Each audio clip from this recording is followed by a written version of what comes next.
더불어민주당 공식 팟캐스트 진짜가 나타났다 시즌3 4회 2부 시작하겠습니다. 요즘 뭐 전국 상황을 보면요, 여론조사도 그렇고 더민주 지지율이 상당히 대폭 상승하고 있는 모습이 보입니다. 국민의당 지지율은 오히려 지금 같은 야당입니다만 떨어져가는 모습을 보이고요.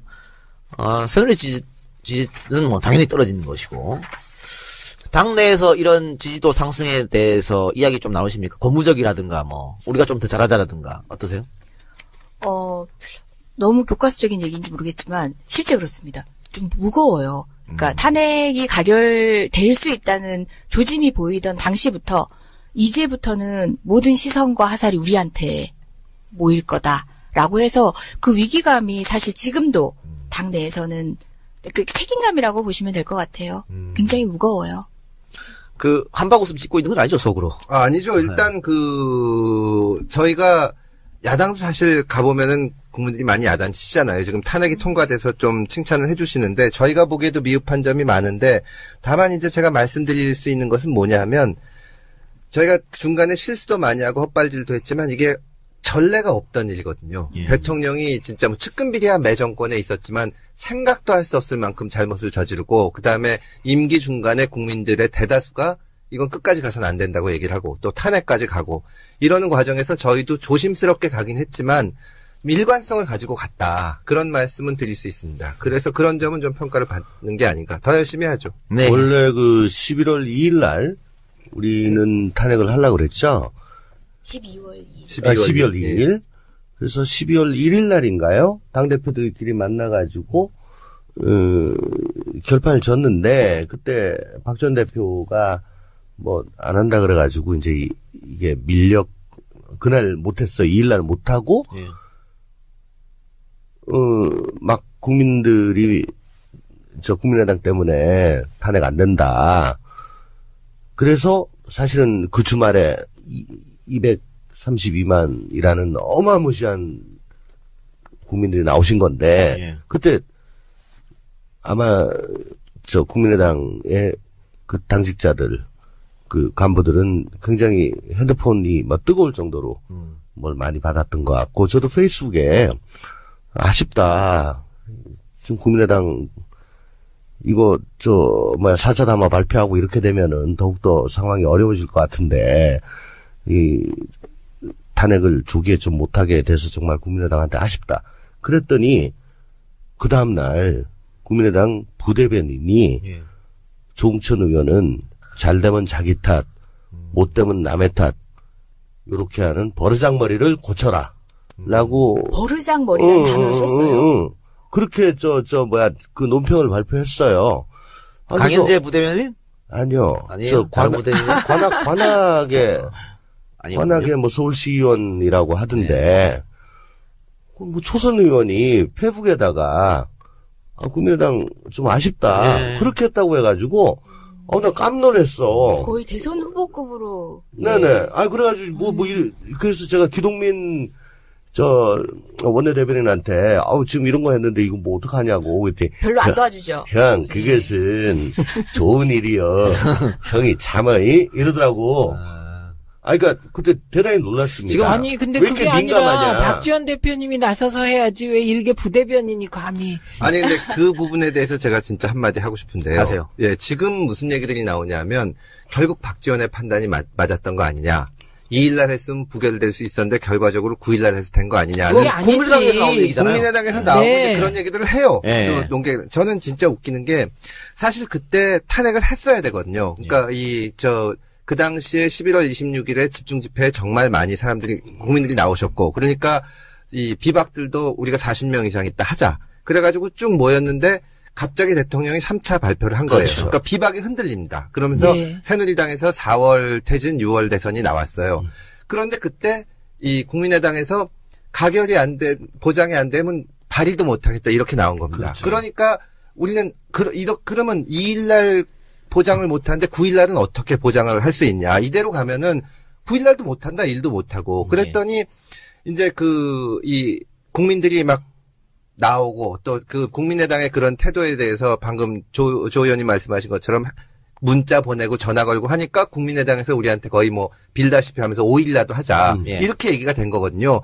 그래서 말하자면 그 국민의힘으로 9일날 된 거예요. 그렇죠. 그러면 그때 당시에 국민들이 그렇게 11월 26일날 명령을 하셨음에도 불구하고 대통령이 담화 한번 했다고 흔들린 비박이나 또 거기서 야권 일각이 같이 흔들린 거는 어떻게 보면 대단히 창피한 일인데 그렇습니다. 그거를 가지고 그게 현명한 판단이었다 그러면 참 그거는 제가 답답합니다. 그러니까 한마디 더 보태자면 그 탄핵 소추안이 표결에 붙여질 때 많은 기자들이 전화 와서 묻는 게 새누리당 의원들 설득 작업하고 있냐라는 얘기를 많이 했어요. 그 정치 공학이 저는 전제부터 틀렸다는 생각인 예. 게 이거는 어떤 정치의 정책적인 부분이나 뭐 법안과 관련해서 타협하는 게 아니에요.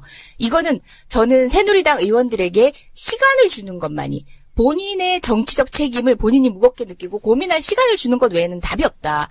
본인이 탄핵안에 부결표를 던지기로 한 사람이 민주당 의원이 와가지고 설득한다고 되겠어요? 이거는 시대에 대한 본인의 냉정한 판단에서 비롯된 거기 때문에 2일과 9일 또는 우리의 설득 작업 뭐 이런 정치공학적인 계산들 때문에 이루어진 게 아니라고 생각합니다. 그러니까 국민의당이 계속 그러는 게 결정적으로 박지원 대표가 나무에서 떨어져서 그래요. 원숭이가. 어떤 지점이 그러냐면 12월 2일 날 발의해도 돼요. 예, 되죠. 그리고 예. 보고를 12월 8일 날 해도 돼. 그런데 발의조차 못하게 했잖아요. 그렇죠. 국민들이 그거 다 아세요. 아니, 그러니까 저희가 만약에 그때 저희 당도 따라서 그래 2일 날은 자신 없으니까 9일 날 하든지 말든지 합시다 했으면 못하죠. 우리가 그 주말에 우리도 똑같이 혼났을 거예요. 그러고 나서 이제 주섬주섬 해가지고 9일 날 했을 텐데 그러고 났을 때 우리가 2일 날 안 하기로 한 건 잘된 판단이야. 우리가 그랬기 때문에 232만이 나왔어. 이럴 수 없잖아요. 그렇죠. 국민의당은 지금 그러고 계신 거니까. 12월 3일 날 잠깐만 얘기할게요. 그날은 전국 집회였어요. 그렇죠. 집중이 예, 아니라고. 집중이 네, 아닌데. 맞습니다. 예. 4시쯤 광화문에 갔는데 뭐 그냥 세종대왕상 앞에까지 그냥 아무 저항 없이 그냥 쑥 들어갈 수 있었어. 사람이 얼마 없었어요. 날씨도 되게 따뜻했습니다. 아, 놀러 많이 가셨구나. 걱정 엄청 했어요. 6시쯤 네. 화장실 가려고 일어났는데 밖으로 나갈 수가 없어. 그렇죠. 그러니까- 분노한 시민들이 나오시는 거예요. 네. 그리고 아마 못 봤는데 TV에서 뭐 전주보다 적습니다.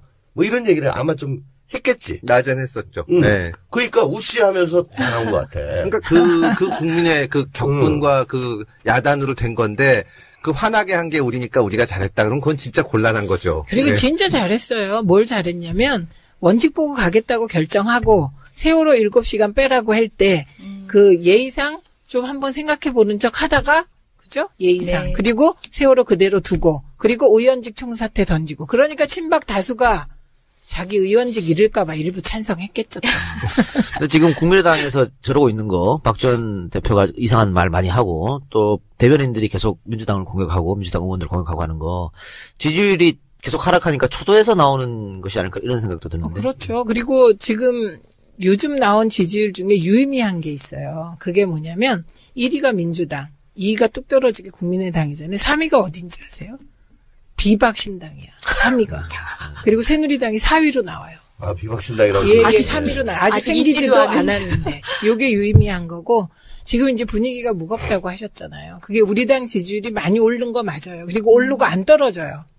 그게 아주 고무적이지만, 그, 무당파가 많이 늘었어요. 그러니까. 맞아요. 네. 예, 그러니까. 사실은 새누리 지지하던 사람들이 무당파로 많이 갔는데, 원래는 상황이 이 정도 되면, 와야죠. 와야지 네, 더민주로. 근데 그게 안 된다는 거죠. 그게 이제 국민의당이 과거에는 그쪽에서 넘어온 일부가 잠깐 모이는 데였잖아요. 그 그렇죠. 역할도 못하는 거죠. 혹시 의총에서, 더민주 의원 중에서, 박지원 말이 맞다. 9일 하는 게 맞는 게 아니라는 의견은 있었습니까? 사실상 좀 두드려보고 가야 되지 않느냐라는 차원에서 말씀하시는 분도 있었지만 그게 완강히 어떤 본인의 주장으로 한 게 아니라 그렇게 경청할 지점이 있지 않냐는 정도였고요.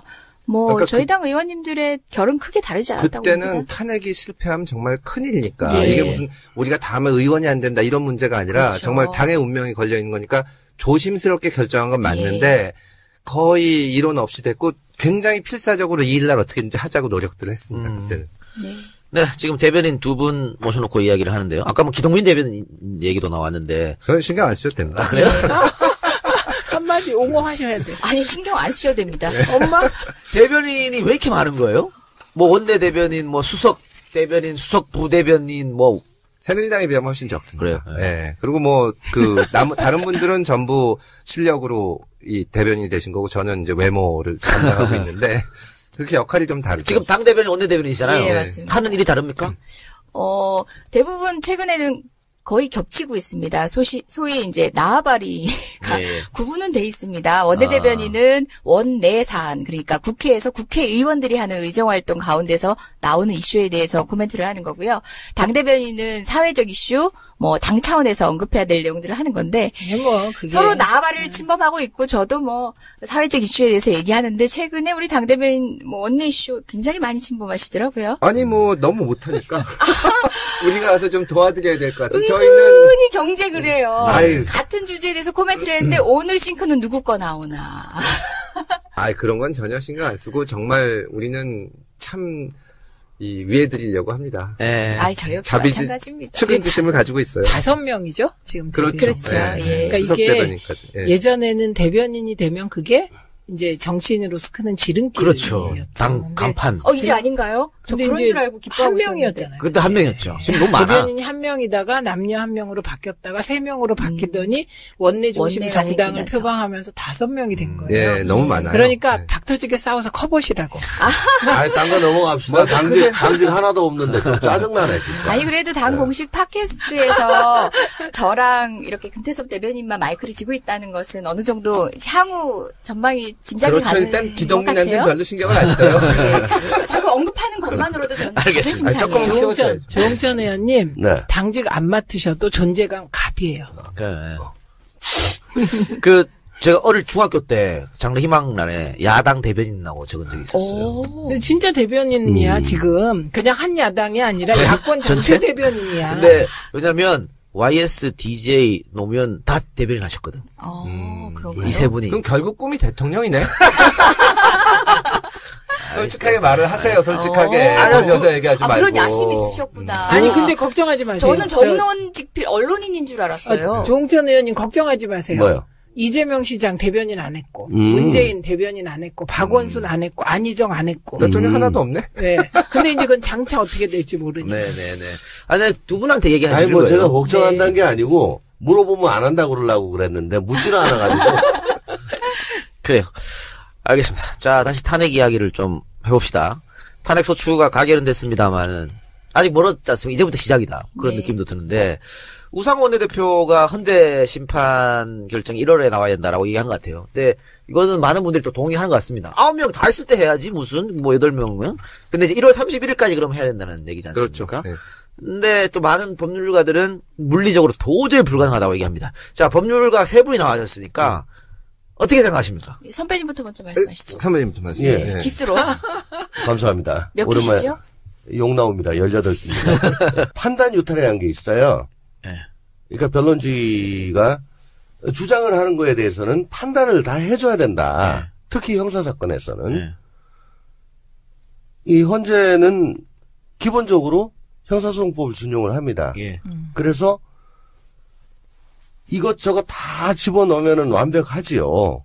그러나 스피디한 심리 결정에는 지장이 될 것이다. 그리고 헌법재판소이기 때문에 법률 위반의 점보다는 굵직한 헌법 위반의 점. 즉 국민주권주의, 대의민주주의, 민주공화제 이걸 지금 다 깨뜨려 버렸잖아요. 예. 그러니까 뭐 인테리어 몇 개 없어진 게 아니고 대들보가 무너진 거야. 기초가 흔들린 거라고. 그런 거 위주로 하고 나머지는 참고사항으로 가는 게 빠른 심리를 위해 좋을 것이다라고 저는 우리 금태섭 위원하고 같이 그 일을 한 탄핵 다리야. 추진 실무단에서 저는 극구 주장을 했었어요. 근데 지금 헌재에서 개별 심사는 안 하겠다는 거잖아요. 아니요. 다 한다는 겁니다. 그러니까 개별 안 하고 네. 다 보겠다는 다 거잖아요. 한다는 겁니다. 그럼 그 판단을 안 하면 판단 유탈이라고 해서 그건 엄청난 그 판결 결정의 흠결 사항이 돼요. 저는 그것 때문에 그렇게 했는데 그렇지만 또 이게 역사적인 사건이니까 뭐 그런 것도 고려를 해서 다 집어넣겠죠. 어쨌든 저는 글쎄 국민들이 원하는 게 이게 저게 전부 다 잘못됐다고 눈으로 확인하시는 것보다는 빨리 결론 내서 박근혜 대통령직에서 끄집어내려라. 라는 걸로 저는 이해를 했고, 거기에, 부응해야 된다. 알겠습니다. 라는 생각입니다. 금태섭 의원. 그 말씀이 이제 탄핵안을 작성하기 전에 나왔던 말씀이고, 저도 아주 공감을 하는데, 지금은 이제 탄핵안이 발의가 돼서 헌재로 갔는데, 일단 1월 말까지 결정이 안 나온다고 보는 분들은 무슨 얘기 하냐면, 노무현 대통령 사건 때 63일인데, 그때보다 탄핵 사유가 너무 많지 않냐. 그러니까 더 걸린다는 말씀 하시는데, 노무현 대통령 때 탄핵 사건은 우리 헌법이 생긴 이래로 첫 번째 사건입니다. 그러니까 이게 헌법재판소에 갔을 때 이걸 어떻게 해야 되는지 절차가 없었어요. 근데 그때 절차를 다 만들어 뒀기 때문에 지금은 어떻게 보면 레일이 깔려 있는 상태입니다. 그래서 정말 책임감을 가지고 하면 저는 1월 말까지도 충분히 가능하다고 생각하고 그래야 된다고 생각을 합니다. 예. 네, 조 역시 금태섭 의원님하고 같은 생각인데요.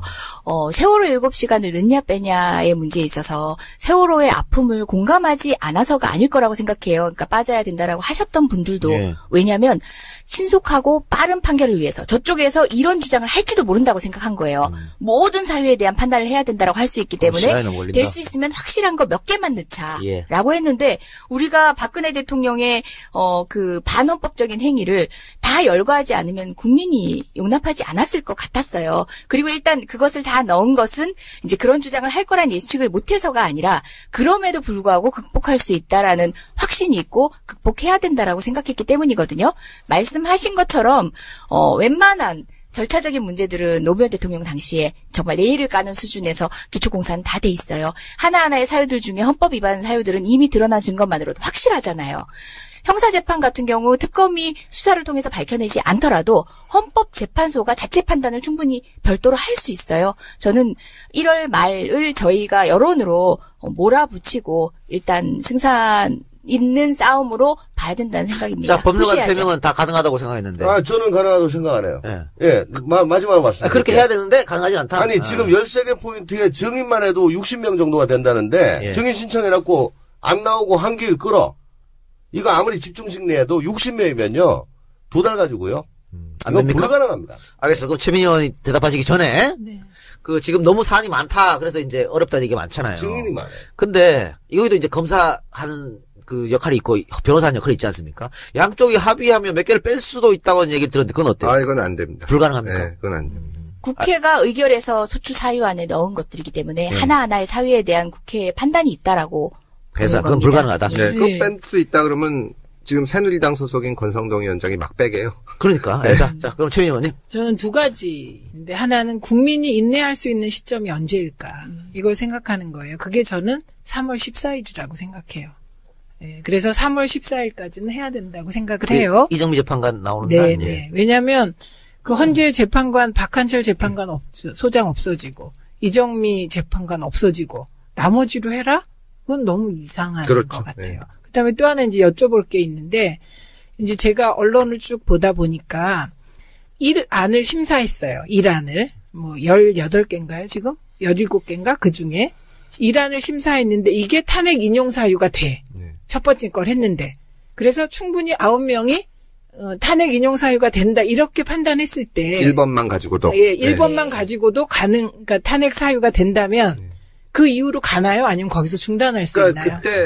그때 토론회 때는 많은 헌법학자들이 거기서 끝날 수 있다 그랬거든요. 네. 그리고 왜냐하면 이게 형사재판은 절차를 중요하긴 하지만 형사재판은 전부 유죄일 경우에 그냥 유죄라고 하는 게 아니라 징역 몇 년을 할지를 정해야 돼요. 그러니까 19개가 지금 13개인가 그런데 그게 다 유죄일 경우에 징역 7년이면 뭐 5개면 징역 3년 이게 되는데 이것만 근데 헌재에서는 지금 그렇게 안 하겠다고 했습니다. 다 본다. 근데 다만 그렇게 정밀하게는 안 볼 것 같습니다. 근데 이해가 안 되는 게 만약에 기각을 한다 그러면 다 보는 게 맞죠. 맞아요. 이것도 안 되고 저것도 안 돼, 이것도 안 돼. 그렇기 때문에 기각이 안 돼. 인용을 하는데 왜 그걸 다 중요한 포인트 지적을 하신 거예요. 조홍천 의원님께서 말씀하신 그러니까 주장하는 사실을 다 봐야 된다라는 얘기인데 그건 형사소송에서 무죄 주장하는 피고인이 나 이것 때문에 무죄예요. 이것 때문에 무죄예요 하면은 그걸 경청에 들어야 돼요. 근데 이거는 그게 아니라 이것 때문에 날려야 돼요 하는 것들이면은 하나만 있어도 날릴 수 있어요. 표현 좋네요. 날리는 거. 아니, 그럼 얼마나 좋겠습니까? 더 나아가 살펴볼 필요 없이 이유 없다라고 하면 되는데, 그건 민사예요. 그건 민사고 형사는, 예를 들어 지금 이게 살인도 있고, 강간도 있고, 강도도 있고, 절도도 있고, 뭐도 있다. 그러면 이걸 다 판단을 다 해줘야 된다는 거야, 형사기 때문에. 아니, 근데 제 말은 지금 이런 거잖아요. 1번 항이 확실히 탄핵 인용이야. 그럼 나머지에 대해서는 똑같은 시간을 투여해서 똑같이 시간을 끌면서 하진 않을 수 있지 않냐. 강약 완급은 조정할 수 있을 조정할 수 겁니다. 있죠. 아니, 저는 안 봐도 된다고 생각을 하는데. 그거는 아닐 거예요. 어쨌거나 근데 지금 헌재에서 맡아가시고 계시니까 저희가 이러쿵저러쿵 하기는 좀 그런 것 같고, 신속하게 해줄 것을 뭐. 국민의 인내심의 한계를 시험하시면 안 되죠. 그건 맞습니다. 헌재도 뭐 부담감, 압박감 느끼겠죠. 어쨌든 정치 재판입니다. 헌법재판소는 그렇죠. 그러니까 정치적 당락에 따라서 왔다 갔다 한다는 게 아니라 국가의 명운에 대한 깊은 고민도 반드시 있어야 되고 그게 신속성에 국민적 요구가 있다는 것도 모르지 않을 겁니다. 아니 그러니까 이 형사 재판은 예를 들어서 전 국민이 이놈 진짜 죽일 놈이다라고 해도 판사는 법에 의할 때 유죄가 아니라고 하면 무죄를 써줘야 돼요. 아무리 여론이 안 좋아도. 그게 이제 형사재판의 이상인데, 이번에 탄핵 심판서를 쓰면서는 저희가 탄핵 발의안을 쓰면서는 무슨 얘기가 들어가냐면, 박근혜 대통령의 지지율이 4%다. 그리고 100만이 넘는 사람들이 매주 광장에 나온다는 얘기를 하거든요. 왜냐하면, 이 국민들이 신임을 거뒀다는 것 자체가 탄핵 사유가 되기 때문에, 그거를 고려하지 않을 수가 없죠. 해야 됩니다. 그리고, 황교안 문제는 어떻게 합니까? 지금 더민주 공식 입장은 뭡니까? 그냥 계속 간다는 겁니까? 일단은 그렇습니다. 그리고 그런데 만약에 황교안이 월권을 한다든가 이렇게 보이면 그때는 어떻게 되는 거죠? 그때는 이제 견제를 해야죠. 네. 그때는 견제를 근데 해야 견제 되지. 수단이 국회가 있습니까? 일단 저희는 황교안 총리가 총리이기 때문에 예. 이 국회에 나와서 대정부 질문에 답을 해야 된다고 봅니다. 그리고 정말 극단적인 경우라면 무슨 탄핵 얘기가 나올 수도 있지만 기본적으로 그렇게 안 될 거고, 왜냐하면 황교안 총리가 아주 명시적으로 월권을 하는 거는 인사권을 장관급에 대해서 뭐 행사한다거나 이런 건데, 그거는 이 국회 청문회나 이런 거를 거치게 돼 있기 때문에 그렇게 함부로는 못 할 겁니다. 그러니까 사실상 황교안 총리가 이제 본인의 대행 체제로 된다고 한 이후에 여러 가지 발언들을 통해서 국민을 좀 자극하지 않았습니까? 예. 국가 안보 문제라든지 뭐 집시법 엄단 문제라든지 그렇죠. 사실상 공안 정국을 자기가 뭐 만들려는 거야라는 오해를 사기 충분하지 않았습니까? 예. 정치권에서는 꾸준히 지금 주문을 하고 있습니다. 당신은 관리형 총리야. 더 이상 의혹을 내지 마라고 주문하고 있고요. 그런 주문을 다시 한번 재확인하기 위해서 이번 대정부 질문 20일, 21일로 예정되어 있는 대정부 질문에 황교안이 출석해야 된다라고 저희는 당연히 얘기하고 있는데 안 나올 것처럼 얘기를 하고 있죠. 예, 두고 보겠습니다. 황교안 지금 권한대행은요. 관운으로 치면은 아마 당군 일의 역대 갑이에요. 네, 진짜 갑이야. 저분 검사장 승진할 때 뭐 그런 과정도 제가 뭐 다 알지만은 총리 되는 과정에도 우선 법무부 장관 오셨다가 아로 사건. 예. 그때 정말 열의를 하셨잖아요. 헌져가지고. 예. 그만 눈에 쏙 들어서 됐단 말이에요. 근데 한번 반추해보면 최근에, 김병준. 예. 내정되면서 그날 오후 1시 반에 퇴임식 한다고 문자가 떴어. 예. 그죠? 네. 근데 떴었죠. 황당한 거는 황교안 총리한테도 문자로 그게 갔대요. 예. 당신 오늘 1시 반에 퇴임식, 해. 예. 하면서 그때 좀 짜증이 났나 봐요.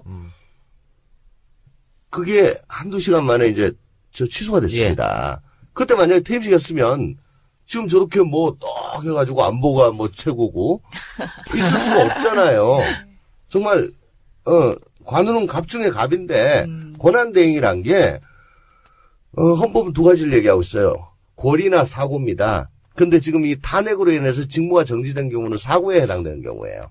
사고에 해당되는 경우는, 임시적인 거니까 잠정적인 현상 유지만 할 수 있을 뿐이에요. 대통령의 권한이 국가원수로서의 권한과 행정부의 수반으로서의 권한이 있습니다. 예. 국가원수로서의 권한은 하지 마라. 행정부의 수반으로서 현상 유지, 정책의 변경이라든가, 대대적인 인사이동이라든가, 외국과의 조약 체결이라든가, 이런 거는 하지 마라. 예. 라는 거예요. 맞아요. 예. 그리고 지금 지위가 기본적으로는 총리고, 대통령이 고리 상태, 지금 사고 상태니까 꼭 필요한 것만 하라는 거게, 그거가 지금 헌법의 정신이기 때문에, 마땅히 대한민국 헌법 62조에 따라 가지고 국회가 콜하면 나와서 답변을 해야 됩니다. 네. 예전 고건 총리 때처럼 그냥 소극적으로 관리만 하는 네. 이런 얘기를 지금 야권에서 주장하고 근데 있는데. 이제 하나만 좀 더 네. 붙일게요. 황교안 대행 쪽에서는 고건 총리 때도 국회에 안 나갔다, 전례가 없다, 곤란하다라고 얘기를 하는데 내가 찾아보니까 그게 당시 야당 한나라당에서 당신 나와가지고 대통령 시정연설을 해라고 했대요. 시정연설은 그게 달라요. 제가 찾아봤는데 헌법 81조 대통령의 권한이야. 국회에 출석해서 발언을 할 수 있다. 예. 그러니까 난 어떻게 내가 시정연설을 해? 나 못 나가요. 라고 해서 안 나간 거예요. 예. 그러니까 대정부 질의에 대해서는 답변을 하라는 게 아니고 당신 와서 시정연설을 해라. 그건 못한다. 예, 이거는 통용이 안 되는 겁니다. 근데 아까 뭐 최민희 의원이 비박신당도 얘기했지만 네. 그 친박들도 뭐 당을 만들든지 간판을 바꿔달든지 할 거 아니에요. 이미 뭐 하나 당내당 뭐 혁신과 통합이라고 뭐 했지만 그 혁신과 통합은 2010년에 저희가 했던 건데 제 저작권 주장을 했어요, 제가. 아니 근데 저렇게 지금 갈라치기 하면서 웬 놈의 통합이냐. 완전 쑥으로 가는데 뭔 혁신이야. 그래 제가 들고 싶으면 이런 거예요. 비박계는 아마 뭐 유승민 뭐 이런 사람들이 대통령 후보 될 거고 지금 대선이 이제 코앞으로 다가갔기 때문에 당을 만들든 뭐 간판을 바꿔달라는 대권 후보가 있어야 돼요. 근데 친박은 없잖아요. 황교안을 갖다 쓸 것이라는 얘기가 많고 또 황교안이 이번에 여론조사에 후보로 올라갔어요. 예. 조금 최근에 받았더라고. 부각되고 있죠. 예. 그렇기 때문에 본인이 그걸 이용하기 위해서라도 좀 세게 할 수 있다는 거죠. 일베에서 네. 벌써 대통령 만들었다고. 아니 그리고 뉴욕타임즈가 황교안 권한대행 결정되고 나서 황교안을 우리나라 대권 후보 그 반열에 넣었어요. 지금 뭐 실제적으로 네. 저 대권 권한대행을 하니까 그런데 그리고 아주 놀랍게도 다음 카페에도 황교안 사랑하는 그래요? 있어. 아니 그리고 이게 처음에는 박사모 쪽에서 나온 얘기예요. 네. 그러니까 워낙 거기가 인재는 아니니까. 아니 여기서 얘기해줄 필요도 없다고 생각을 합니다. 알겠습니다. 예. 하지맙시다. 접읍시다. 아우 지금 김병준 한때 내정자 얼마나 안타깝겠어. 그때 퇴임식만 했으면 자기가 지금 저거 하는 건데. 꾸준히 출근도 열심히 하고 있었는데 그죠. 아 참. 아니 게다가 문자 해고 총리잖아요. 지금 황교안. 네, 그러니까 이거 파이어도 했는데. 야, 그건 또 어떻게 문자로 그렇게 할 수 있지? 좀 이해가 안 되는데. 아니 뭐 꼭 대면 보고 하셔야 돼요? 그래 맞습니다. 예. 자, 그 황교안도 황교안이지만 지금 많은 국민들이 걱정하고 있는 국정교과서 이거 지금 대통령이 저렇게 됐기 때문에 추진 못할 거라고 생각했는데 교육부가 이거 밀어붙인다고 지금 얘기가 나오고 있어요. 지금 강요들이 밀어붙이고 있는 게 그것만이 아니죠. 국방부 장관도 사드 배치와 관련해서 속도를 내고 있고 뿐만 아니라 뭐 저희 지금 최순실 게이트 때문에 문제가 됐었던 그 면세점 같은 경우도 그 특혜 그대로 관세청장이 진행하겠다고 합니다. 믿고 있는 구석이 있는 거죠, 지금. 여전히 권력이 살아있다라고 아까 생각하는 말씀드렸죠. 건지. 잠정적 현상 유지만 가능하다고요. 잠정적 현상 유지. 그러니까 국정교과서 없는 거 만드는 거지. 사드 없는 거 만드는 거지. 그렇죠. 면세점 없는 거 확대하는 거지. 그렇죠. 이건 안 되는 거지. 그러니까 이제 더민주가 어떻게 할 건지 궁금한데 일단은 오늘 그 교문위 위원장이죠? 유성엽 위원장은 강행 만약에 하면 국정조사가 교육부 장관 뭐 해임은 당연한 거고 교육부 폐지까지 할 수도 있다 이렇게 좀 굉장히 강하게 나왔습니다. 근데 얼마 전에 법안 지금 통과됐잖아요. 국정교과서 금지 법안. 상임위 통과했잖아요. 그거 어떻게 처리하실 거예요?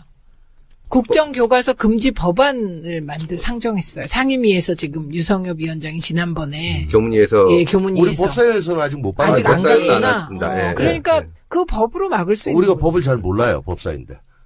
더민주는 어떻게 이 문제에 대해서 어떻게 지금 대응을 할 생각이십니까? 국정교과서는 절대 안 되죠. 절대 안 되고 뭐 다양한 방법을 동원해서 그리고 네. 총리 입장에서 자기가 선출된 사람이 아니기 때문에 국회 협조를 받을 일이 한두 개가 아닌데 그렇죠. 이런 거 밀어붙이면 그냥 안 되는 겁니다. 완전 국정이 쓰는 거죠.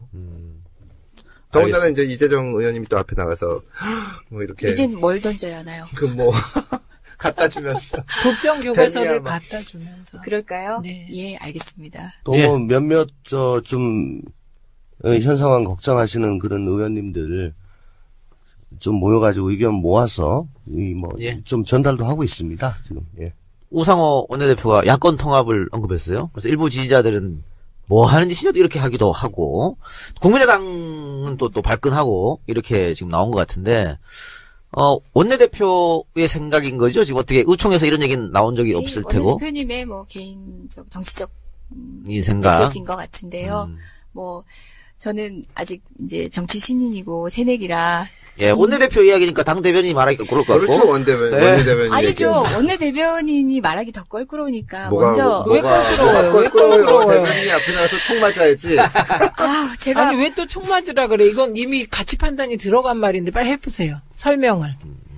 제가. 앞에 나가서 칭찬 들어야지. 제가 우리 주군을 모욕할 수 없지만 한 말씀만 드리면, 대내비로 늘 움직이시는 분이라, 다른 분 다 하는 얘기를 제가 제일 늦게 알고 있습니다. 그래요? 근데 우상호 원내대표님은 이제 대변인도 오래 하시고 어떤 의미에서는 언론을 다루고 메시지를 전달하는 데 있어서는 조금 약간 전략적인 고민도 하시는 것 같아요. 네. 제가 전략적인 고민을 하신 멘트에 이렇게 당 팟캐스트를 통해서 코멘트를 하면 설명을 하면 안 될 것 같긴 한데 그런 차원에서 제가 변명을 대신할게요. 예, 원외인 제가. 예. 예. 그러니까 우상호 원내대표는 굉장히 전략적일 뿐만 아니고 현실적인 사람이에요. 그래서 이 역학관계나 이런 거에 대한 인식이 있어요. 그래서 우리 지지자들이 마음에 안 드시겠지만 거꾸로 다른 단위에서 야권 통합 얘기가 나오면 제1야당 꼴이 우스워지는 겁니다. 예, 그래서 저는 의제를 선점한다는 차원에서 던졌다. 예, 그렇게 이해를 하고 있는데 진정성은 결여돼 있으나 그런 얘기입니까? 그러니까 진정성 결여돼 있으나 전략적으로 던졌다. 그런 얘기잖아요. 역시 최민우 의원은 우리 우 원내대표를 너무 좋아해. 아니요. 할 때마다 들어놔. 제 얘기가 그 얘기입니다.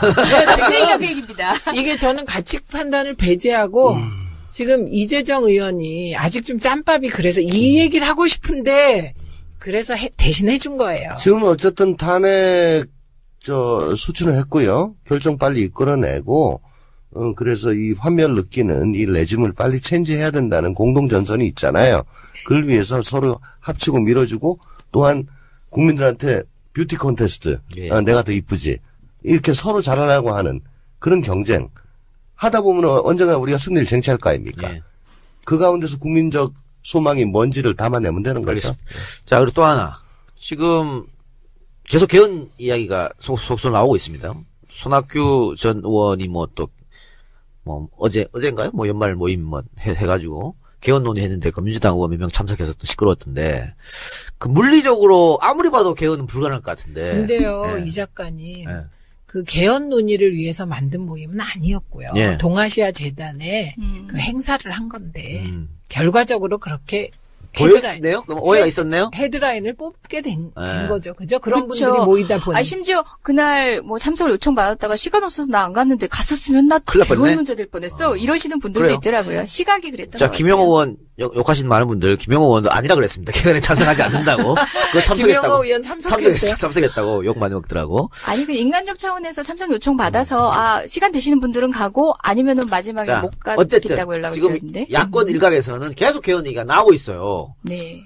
그 더민주 내에서도 있는 걸로 알고 있는데 이분들은 무엇 때문에 계속 이렇게 개헌을 주장할까요? 아니 근데 개헌은 저는 장기적으로 봐서는 물론 박근혜 대통령이 엄청나게 잘못을 했지만 헌법이 87년도에 만들어지고 여러 가지 문제점들을 얘기하니까 저는 충분히 얘기할 수 있다고 봅니다. 죄송한데요. 그거는 난 거의 다 동의한다고 봐요. 바꿔야 된다는 거예요. 지금이냐가 문제지. 그러니까 지금이냐의 문제는 일단 이게 논의가 좀 웃긴 게 개헌이 되려면 200명이 찬성을 해야 되잖아요. 일단 국회의원이. 근데 개헌에 동의하는 사람들이 정말 다 다릅니다. 그러면 이게 별 현실성이 없어요. 그러니까 아까 내가 물리적으로 불가능한데 왜 자꾸 얘기를 하냐 이 얘기예요. 아니 물리적으로라는 게 파는들기. 그렇죠. 파는들기죠. 시간적으로도 불가능하지만 금태섭 의원님이 얘기하신 것처럼 개헌 논자들이 단일하지 않아요. 이혼 집정부제하고 이혼내각제하고 같이 합할 수 없거든요. 지금 하나 답하셔야 돼요. 하나. 네. 지금 또 이제 개헌특위 혹시? 개헌특위를 구성했잖아요. 네. 그러니까 이제 보통은 그 정치권 내에서는 조직을 구성하는 이유가 여러 가지가 있어요. 네. 무력화시키기 위해서도 조직을 해요. 그런데 원외니까 할 수 있는 아주 중요한 지적을 하신 이렇게 겁니다. 그 밖에서 보기에는 일단 개헌특위를 만드는 건 개헌 논의하자는 거잖아. 그러다가 지금 박근혜 하루라도 있는 거 보기 싫은데 헌재 소홀히 하면 어떡할래? 박근혜 내려오는 시기 늦어지면 어떡할래? 이런 걱정이 맞습니다. 있으신 거예요. 거기에 대해서 답을 주셔야 돼요. 그러니까 개헌을 논의하면은 탄핵이 빨라지느냐? 아니잖아요. 네. 그러면 이건 국민이 원한 게 아니죠. 네네.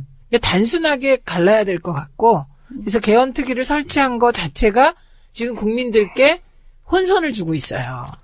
민주당이 왜 저래? 이렇게. 아니, 근데 이제 제가 그때 저도 정확하게 기억하는지는 모르지만 하여튼 이게 야당 의원들이 전부 찍는다고 탄핵이 되는 건 아니지 않습니까? 그러니까 새누리당 쪽에서도 와야 되는데 새누리당에서는 강력하게 그때 개헌하고 엮으려고 했고 실제로 박근혜 대통령도 그랬는데 이쪽에서는 논의는 할 수 있지만 개헌 약속을 못 한다. 그러면서 위원회가 만들어졌다고 저는 기억을 하거든요. 그 개헌에 대한 논의는 할 수 있는 거고요. 개헌 특위가 만들어진 것 자체의 어떤 의도를 충분히 설명 못 드렸기 때문에 국민이 오해하고 계신 측면이 있는데. 아니, 그리고 역대 국회의장들은 다들 개헌을 말씀하셨고요. 맞아요. 예. 이것도 의장께서 예. 지금 탄핵이라 이런 거 생각 없이 그렇죠. 일찌감치 우리가 국가의 장래를 위해 가지고 좀 시간을 두고 고민을 해야 되지 않겠냐. 예. 라고 맞습니다. 제안하셔서 맞습니다. 그냥 만들어진 거지. 맞아요. 이 상황하고는 상관이 없어요. 네. 지금 개헌 얘기는 시기적으로 부적절하고 의도가 불순합니다. 뿐만 아니라 6개월이더라고요. 네. 활동 시한이. 네. 그런데 물리적으로 불가능하다는 얘기가 균질하지 않은 그 집단체 자체의 문제도 있고요. 시간상 불가능해요. 그렇죠. 무엇보다 국민이 개헌 내용이 뭐고 개헌에 어떤 부분이 필요한지 모르는데 주권자가 움직이겠어요? 근데 6개월이면 불가능하죠. 이미 대선 치른 후 아닐까요? 그러니까 현실적으로 가능한 거는 네. 탄핵되고 난 다음에 국민 여론이 그러면 공약을 언제까지 개헌하겠다고 공약을 내걸어라. 그거 안 되면 어떻게 할지까지도 걸어라. 라고 그렇게 후보들에게 압박이 들어가면 예. 예를 들어 나 집권 2년 차까지는 개헌 완수하고 그에 따라서 임기 나 줄일 수 있어. 이런 것까지도 강요할 예. 수가 있겠죠. 지금 지금은 안 됩니다. 야당 대권 주자들은 김보겸 의원을 제외하고는 다 지금 말씀하신 그런 것 같아요. 맞습니다. 그런 것 같고 김보겸 의원은 빨리 개헌하자는 쪽인 것 네. 같고요. 그리고 이 개헌 문제 때문에 손학규, 정진석, 김종인, 김종필 이렇게 해서 기사가 났더라고. 김종필. 네. 김종필. 다시 서한되셨어. 90살을 갑자기 놓으셨는데 이제. 김종필이라는 이름이 들어가니까 안녕하시오. 나 JP요. 개헌 이야기는 아마 물리적으로 불가능하면 계속 나올 것 같습니다. 아까 그렇죠. 최민희 의원이 파흔들기라고 했잖아요. 네. 그 문제 때문이라도 계속 근데 나올 거예요. 구분을 해서 좀 봐주셔야 될 게 개헌은 정말 필요합니다. 그래서 개헌이라는 말에 국민이 혐오감을 느낄까봐 좀 염려는 됩니다. 사실상 지금 개헌이라는 것을 고민하는 세력들을 구분해서 보시면 되겠어요. 우리 청취자 정도 되면 다 복잡해. 그건 알아요. 예, 그럼요. 저는 사실 기본권 중심의 관점에서 개헌의 논의는 진작에 필요했다고 보고 그럼 지금은 아니죠. 까놓고 얘기합시다. 예. 그러면 지금 4년 중임제가 가장 선호하는 거라고 생각하는데 지금 검찰, 국정원, 경찰, 국세청 지금 저렇게 얼마나 편향적으로 해요. 네. 중임제단 말이야. 4년 차 들어갔어. 한 번 더 해야 돼. 그러면 검찰 편파 수사하고 국세청 세무서 때리고 네. 국정원 뒷조사하고 그러니까 수두룩 빡빡하게 나올 건데 아니, 근데 거기에 동원이 돼야지 지는 진급을 해요. 이거는 나라 근데 절단 나야지. 일단 4년 중임제가 다설이 아니에요. 저는 4년 중임제를 지지하는 쪽인데 의원 내각제가 더 많고. 근데 예. 내각제를 하면은 또 아니, 최근에 지금 여기서 그 얘기를 할 건 아니죠. 아니 우리끼리도 통치구조에 그러니까 관심이 없는 저는 이게 안 기본권 돼. 우리끼리도 개헌 얘기가 나오니까 돼요. 우리끼리도 싸워. 그러니까요. 국회의원 이러니까 니네들 안 뭘 되는 믿고 거예요. 뭐 내각제를 알겠습니다. 하냐. 이건 힘들어요. 아까 사전 중임제에서 그렇게 하면 어떻게 하냐. 나는 그냥 민주당이 쭉 잡으면 그것도 괜찮을 것 같은데? 그러니까 100년 단임제를 하자. 뭐 어때? 알겠습니다. 자, 그건 그거고.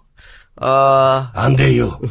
탄핵이 1월 31일 날 내든 아까 최민희 의원 말처럼 3월 14일이 되든 그러면은 4월 선거, 5월 선거 될 거 아닙니까? 60일밖에 시간이 없어요. 그런데 더민주 후보가 한 명만 있는 건 아니에요. 경선도 해야 돼요. 경선하기 전에 룰 세팅해야 됩니다. 다들 주장이 다를 거 아니에요. 그러면 지금 그걸만 한다 그러면 분명히 또 보수 언론에서 벌써 니네가 정권 잡아서 난리겠지만 조용하게는 준비할 필요가 있다고 보거든요. 땅땅땅 두드리고 그때 가갖고 막 하면 시간이 됩니까? 전국도 돌고 해야 되는데. 대선 주자들 이미 다 준비하죠. 몇 년에 걸쳐서 준비해야죠. 네. 그걸 하고 있죠. 정책도 준비하고 하겠지. 당에서 뭔가 해야 되지 않겠냐라고 하는 거죠. 그 사람들을 좀 비밀리에 불러서라도 조율을. 그거는 미리. 이제 비밀리에 불리는 조율 그런 건 저희 안 합니다. 안 합니까? 네, 민주당은 그럼 시끄럽게 부르세요. 아주 그 프로세스에 대해서는 아주 투명하게 하는데 네. 시간 걸리는 준비들은 이미 고민하고 있다. 그러니까, 예. 오히려 그 대표가 그냥 공개적으로 각 캠프에서 사람들 모아서 특보단으로 특보단. 회의도 하고 네. 그렇게 공개를 하고 그리고 이제 저는 이번에 기간은 짧지만 사실 굉장히 이 굴곡이 많은 시기를 지금 지나고 있지 않습니까? 그리고 이제 탄핵 이 시작되고 직무대행 체제가 가는 상태에서도 또 그럴 거고 여기서 계속 평가를 받을 거거든요. 그것이 이제 국민들 마음속에 자리 잡으면 절차 정하는 건 그렇게 어렵지 않다고. 아니 이게 힘든 거예요. 그 경선 방식에 따라 국민 경선이냐 국민 참여 경선이냐에 따라 경선인단을 모을 거냐 안 모을 거냐. 그런 경선인단을 모을 경우 어떤 방식으로 모을 거냐. 그러면 어떤 도구를 사용할 거냐. 그래서 앱을 개발하면 그게 한 달 걸려요. 예, 그러니까 이제 저희는 디소위에서 이런 경우의 수를 다 보고 어쨌든 늦지 않게 할 수 있는 준비를 미리 하고 있는 거죠. 해야죠. 예. 예. 필요하다고 봅니다. 네. 왜 네. 지금 특수한 상황이기 때문에. 네, 그래서 뭐 그 당직으로서의 디소위, 당의 공식기구로서의 디소위가 그런 여러 경우의 수에 따라 차질 없이 대선을 수행할 수 있도록 지금 만반의 준비를 하고 있습니다. 시간 걸리는 건 요거예요. 네. 광고 듣고 오겠습니다.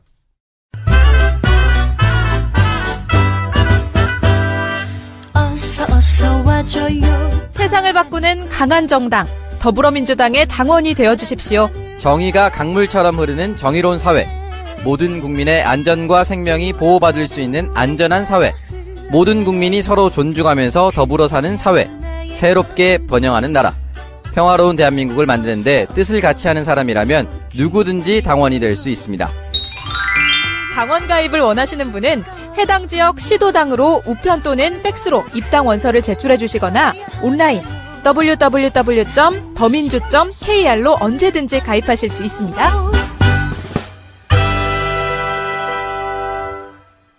네, 광고 듣고 왔습니다. 당원 많이 가입해 주시기 바라고. 자, 우리 저 팟빵 댓글란에 재밌는 게 있던데, 거지 의원 특집 방송 한번 해라. 이런.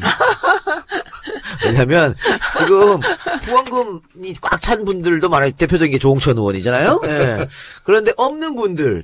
저도 거지예요. 그러니까 두 분은 거지 같아? 부럽다. 예. 아니, 저 거지갑 있잖아요. 예.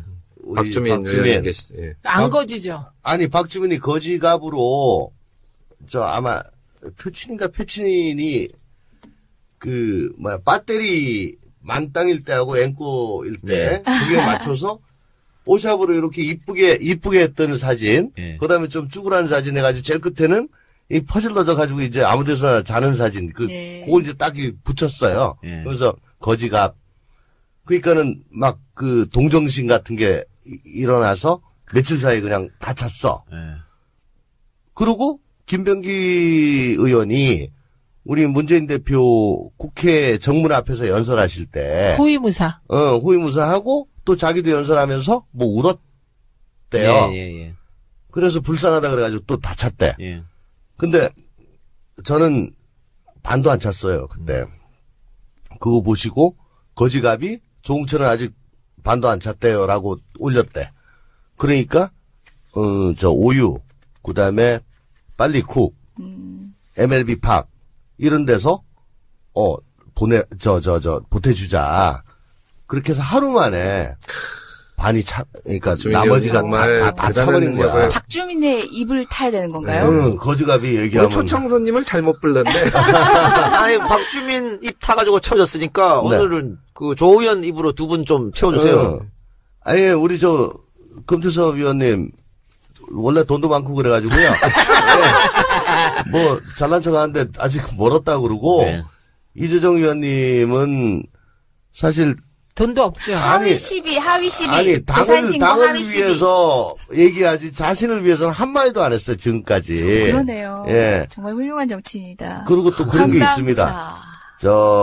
노출이 좀 덜 되고 하시는 분들은, 저기는 아직 후원금 없을 거야, 라고 생각하시고, 노출 많으신 의원들은 저기는 그래도 꽤 방송을 타니까 많이 찼을 거야라고 생각을 하고 지레짐작으로 안 넣는 수가 있는데 그지예요, 그죠? 네. 아니 근데 이게 사실은 이제 국민들 보시기에는 국회의원들이 사실 이 세비라고 하는데 돈을 많이 받거든요. 근데 이거를 받아서 우리가 생활비를 쓰거나 하는 건 아니고. 이거를 가지고, 그러니까 후원을 해주시는 거는 결국 국민들이 정치에 힘을 주고 참여하는 건데, 할 수 있는 일이 되게 많습니다. 그래서 특히 저는 열심히 일하거든요. 진짜 숨어서 일하시나 봐요. 제가 못 봤어요. 이게 지금은 그런 시간이 지금 아니고. 우리 싸워서 지금은 일 진짜 많이 한다. 예. 하여튼 이렇게 열심히 하시는 그 더민주 의원들에게 많이 후원해 주시기 바라고 10만 원까지 세금 환급이 됩니다. 다 돌려받으시는 맞습니다. 거니까. 전액 돌려받으시죠. 그러니까 비아그라 살 돈으로 우리 의원님들 의정활동 열심히 할 수 있게 도와주시는 거죠. 네. 그러니까 더도 덜도 말고 그냥 딱 10만 원만 하세요. 네, 10만 원만. 자, 우리 최민희 의원 어떡하지 그러면? 응? 어떻게? 저는 현역일 때도 후원을 안 했다니까. 아니 지금 저 사무실도 운영하고 해야 되는데 어떻게 해요? 그냥 어떻게 생돈 돼요? 나가는 거예요 그냥? 네, 하늘에서 돈이 떨어져요. 알겠습니다. 아니 잠깐만요. 네. 최민희 의원님 후원에 있잖아. 후원회 없어요. 아니 그 말고. 제가 남양주 희망창작소라는 그러니까. 카페를 운영하고 예, 있고요. 예. 카페 회원으로 가입하실 수 있고 회원 가입하시면 후원하실 수 있습니다. 아이고. 참고로 저도 후원하고 있어요. 그래요? 예. 잘 던져주셨네. 예. 감사합니다. 역시 예. 남양주 창작 희망 남양주 희망창작소. 희망 창작소. 예. 우리도 주거니 받거니 좀 띄워줄 그렇죠. 걸 그랬어요. 강서로 오세요, 강서로. 자, 지난주 탄핵이 가결이 됐습니다만, 그럼에도 불구하고, 또 굉장한 한파였음에도 불구하고, 또 전국에서 기록적인 숫자가 거리로 나왔습니다. 이건 뭘까요? 뭘 의미할까요? 이제 시작이다. 대통령 탄핵을 헌재에서 받아들여라. 이런 걸까요? 아니면 그렇죠. 탄핵 그 가결이란 게 말하자면은 이제 기소된 거지. 네. 기소된 거니까 재판이 남아 있잖아요. 우리 국민들 너무나 똑똑하십니다. 전 두 가지 측면에서 보는데요. 우리 국회의원들은 그 자리에서 희희낙낙 마냥 즐거워할 수만은 없었지만, 국민은 국민의 승리인 건 분명히 맞습니다. 축제라고까지 할 것은 없지만, 국민의 승리를 같이 연대감을 가지고 느끼고 싶으셨던 것 같고요. 두 번째로는, 이제는 촛불이 잦아들 것이라는 한간의 그런 기대에 찬 시선들에 그렇지 않다라는 얘기를 해주고 싶으셨던 것 같은데요. 그와 관련해서 저는 이제는 촛불의 숫자가 중요하지 않다고 봅니다. 국민은 이미 230만으로 찍었거든요. 그게 탄핵소추가 헌법재판소에서 통과될 때까지 그건 유효한 국민의 의사입니다. 예. 네, 저도 지난주 나갔었는데 정말 많이들 오셨어요. 특히 이제 저희 같은 경우는 지역에서들 오시니까 또 같이 가게 되는데 국민들이 거기 나오시면은 이제 그 나오시는 것도 즐거워하고 또 본인들의 의견을 이렇게 나누고 싶어 하세요. 그러니까 단순히 박근혜 대통령을 물러나게 하는 것도 있고 그다음에 나라가 좀 어떻게 갔으면 좋겠다. 저희는 그거 들으러 가는데 그런 참여의 기운이 높이 있기 때문에 당분간은 계속 나오실 걸로 보입니다. 집회 가서 아들 상봉했어요? 이번에 집회에서는 못 보고 그 탄핵 발의하던 날 이제 전날부터 이제 국회 앞에서 집회했잖아요. 네. 얘네 부대가 그때 왔었는데 제가 전날을 못 보고 탄핵 그 의결하는 날 오후 3시에 본회의를 했는데 1시 반쯤에 저희 방 직원들이 발견한 거예요. 국회 정문에서. 2시부터 의총이거든요. 내가 갔다 가면 의총이 좀 늦을 수도 있는데 그래도 갔는데 제가 그 정문에 가기 전에 이제 시위하시는 분들이 시비가 붙은 거예요. 그러니까 그때 트랙터가 이렇게 오고 하면서 이제 체증하는 의견 보고 왜 사진 찍냐.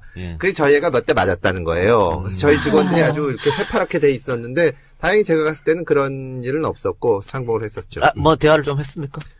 뭐 아빠는 여기 있다 뭐 이런 거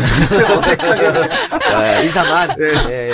근데 그날 의경들이 욕을 많이 먹었는데 왜냐면 그 정문하고 그 10차선 도로 건너가지고 거기만 허락해주고 앞에 도로를 못 나오게 하는 거야. 사람 자꾸 미어 터지는데. 전날도 그랬죠. 길을 너무 좁혀가지고 그 욕을 많이 먹었는데 참 불행한 거죠. 이게 군대를 갔으면 나라를 지켜야지 왜 집회 시위를 맡고 있는지 참 답답한 일입니다. 또 대통령이 잘못한 일을 오히려 욕은 또 경찰들이 먹고 있으니까.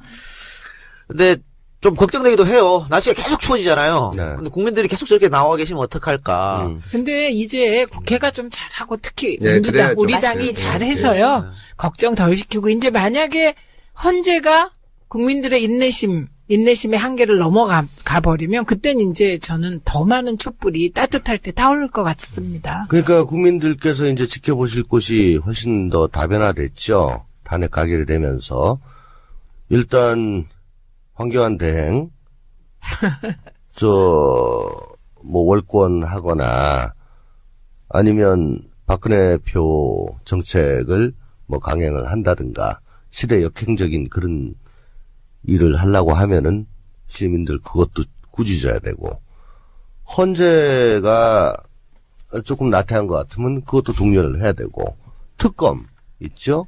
또 거기다가 언론들 또 프레임 짜가지고 흔들 건데 그것도 경고해야 되지요. 국회 뭐 국민들께서 지금 신경 써야 될 곳이 옛날보다 훨씬 더 많아졌기 때문에 글쎄요. 촛불 숫자는 좀 줄어들지 모르겠으나 그 강도는 더욱더 세지라고 봅니다. 저도 뭐 날씨도 날씨지만 특히 뭐 직장 다니신 분들은 주말에 오시면 되는데 자영업 하신 분들이 생업 평균치고 올라오시는 경우 또 어떤 분들은 뭐 저번에 TV 보니까 대구에서 올라와서 자기 사비로 이거 1,000만 원 들여가지고 유인물 만들어서 나주고 하더라고요. 그런 거 안 해주셔도 됩니다. 그런 거는. 네.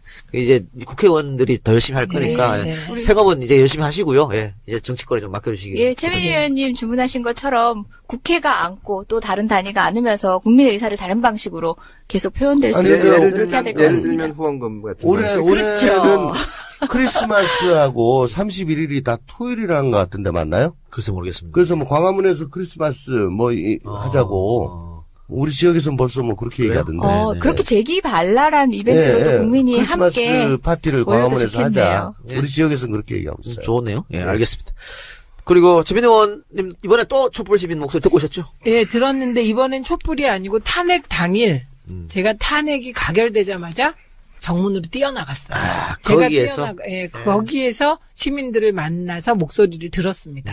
막 우시는 분도 계시고 환호하는 분도 계시고 다 울었어요. 아, 그래요? 그러니까 이를 처음에 괜찮다가 한 명이 울면 다 쫓아 울어. 그러니까 예. 그런 분위기여서요. 그 촛불 때는 뭐 2번이나 했기 때문에 이번엔 탄핵 당일의 감격을 담았습니다. 잘하셨습니다. 예. 자, 듣고 오겠습니다. 일단 지금 이런 현장에 같이 함께 할 수 있는 게 너무 신기하고 항상 이런 역사책에서 보던 그런 내용이 제가 직접 겪을 수 있다는 게 놀랍고 네, 그렇습니다. 좀 기분이 그래서 좀 색다른 것 같아요. 근데 이런 내용이 역사책에 많이 실려서 더 나중에 후손들한테 많이 더 알려줘서 우리나라가 이런 과정도 겪었다는 걸 꼭 알려줬으면 좋겠어요. 당황스러운데 제가 갑자기 이렇게 하려니까 일단은 제가 그 역사적인 현장에 있다는 것 자체가 그냥 너무 영광스럽고 사실 이제 탄핵이 이제 가결됐긴 했지만 앞으로도 남은 일들이 많이 남았으니까 앞으로 그 모든 일이 해결될 때까지 끝까지 저희는 끝까지 싸워야 됩니다. 감사합니다. 김혜연 탄핵 축하해. 저희 지금 레드카드 행진단이라고 대학생이랑 고3들이 함께 모여가지고 공동행동을 하는 단체가 있는데요. 페이스북에도 있으니까 레드카드 행진단이라고 쳐서 좋아요나 공유해주시면 너무 좋고요. 같이 함께 나와서 공동행동 해주시면 되니까요. 그 집회를 혼자 나오기 좀 그러시거나 아니면은 처음이라서 잘 모르시는 분들 같이 모아서 하고 있으니까 많은 관심 가져주시면 정말 좋겠습니다. 일단 매주 추운데 다들 국민의 뜻을 어쨌든 국회의원들이 이제 알아서 누가 주인인지 확실히 알아서 국민의 뜻이 잘 전달된 것 같아서 기분이 좋고요. 뭐 반대하신 56명 그리고 투표 안 하고 나가신 분들 두고두고 기억해서 앞으로 잘 지켜보겠습니다. 그리고 오늘 같은 날이 국민이 승리한 날이 아닌가 싶고요.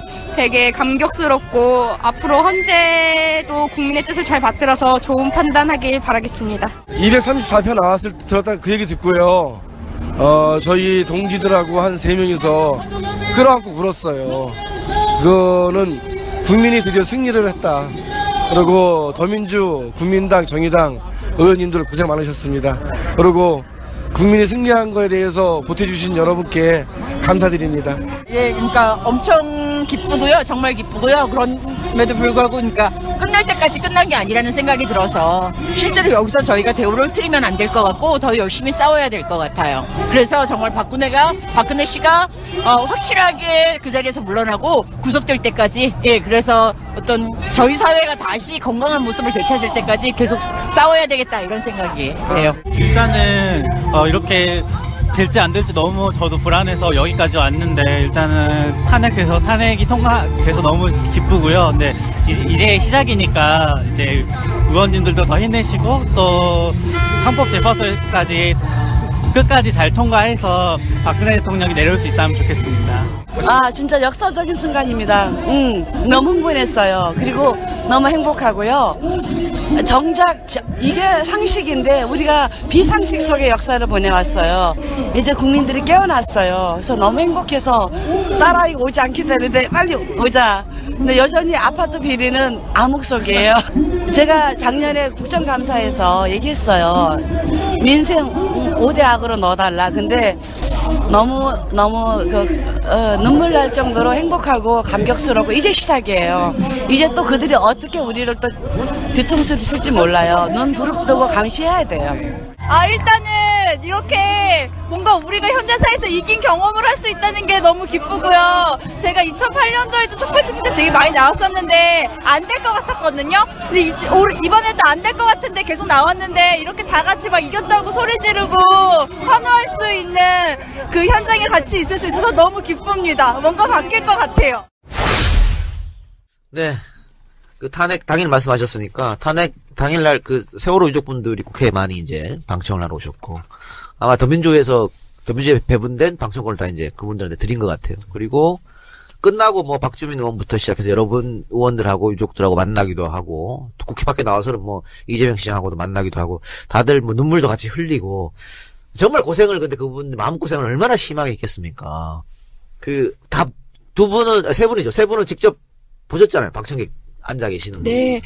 저희 당 모든 의원님들이 저희 당 앉은 좌석에서 바로 좌측편으로 보이거든요. 계속 유가족 분들을 응시하면서 있었습니다.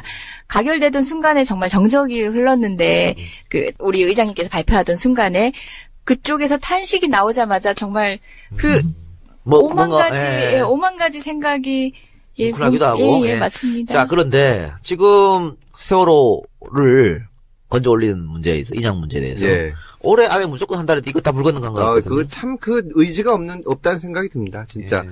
여러 차례에 걸쳐서 이제 저는 처음에 그렇게 생각했거든요. 사실 이만한 배를 들어 올리는 거는 전문가들의 견해가 우선해야 된다. 그래서 이제 유가족들이나 이런 분들이 너무 많이 말씀하시는 걸 보고 어떨까 싶었는데 지금까지 정부가 해온 것을 쭉 보면 진짜 인양을 하기 싫은 거 아닌가. 특히 김영한 그 비망록에 나온 것을 보면 이거를 정말 정무적으로 판단해서 시간을 끄는 거 아닌가 하는 생각이 듭니다. 이번 주 그것이 알고 싶다. 예. 예, 많이 보셨을 것 같은데요.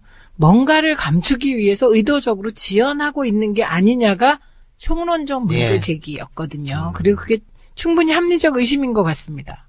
그럼 어떻게 해야 되냐, 우리 당이 지금 이게 중요하잖아요. 그렇죠. 그 부분에 대해서 한 말씀씩 좀 해주시죠.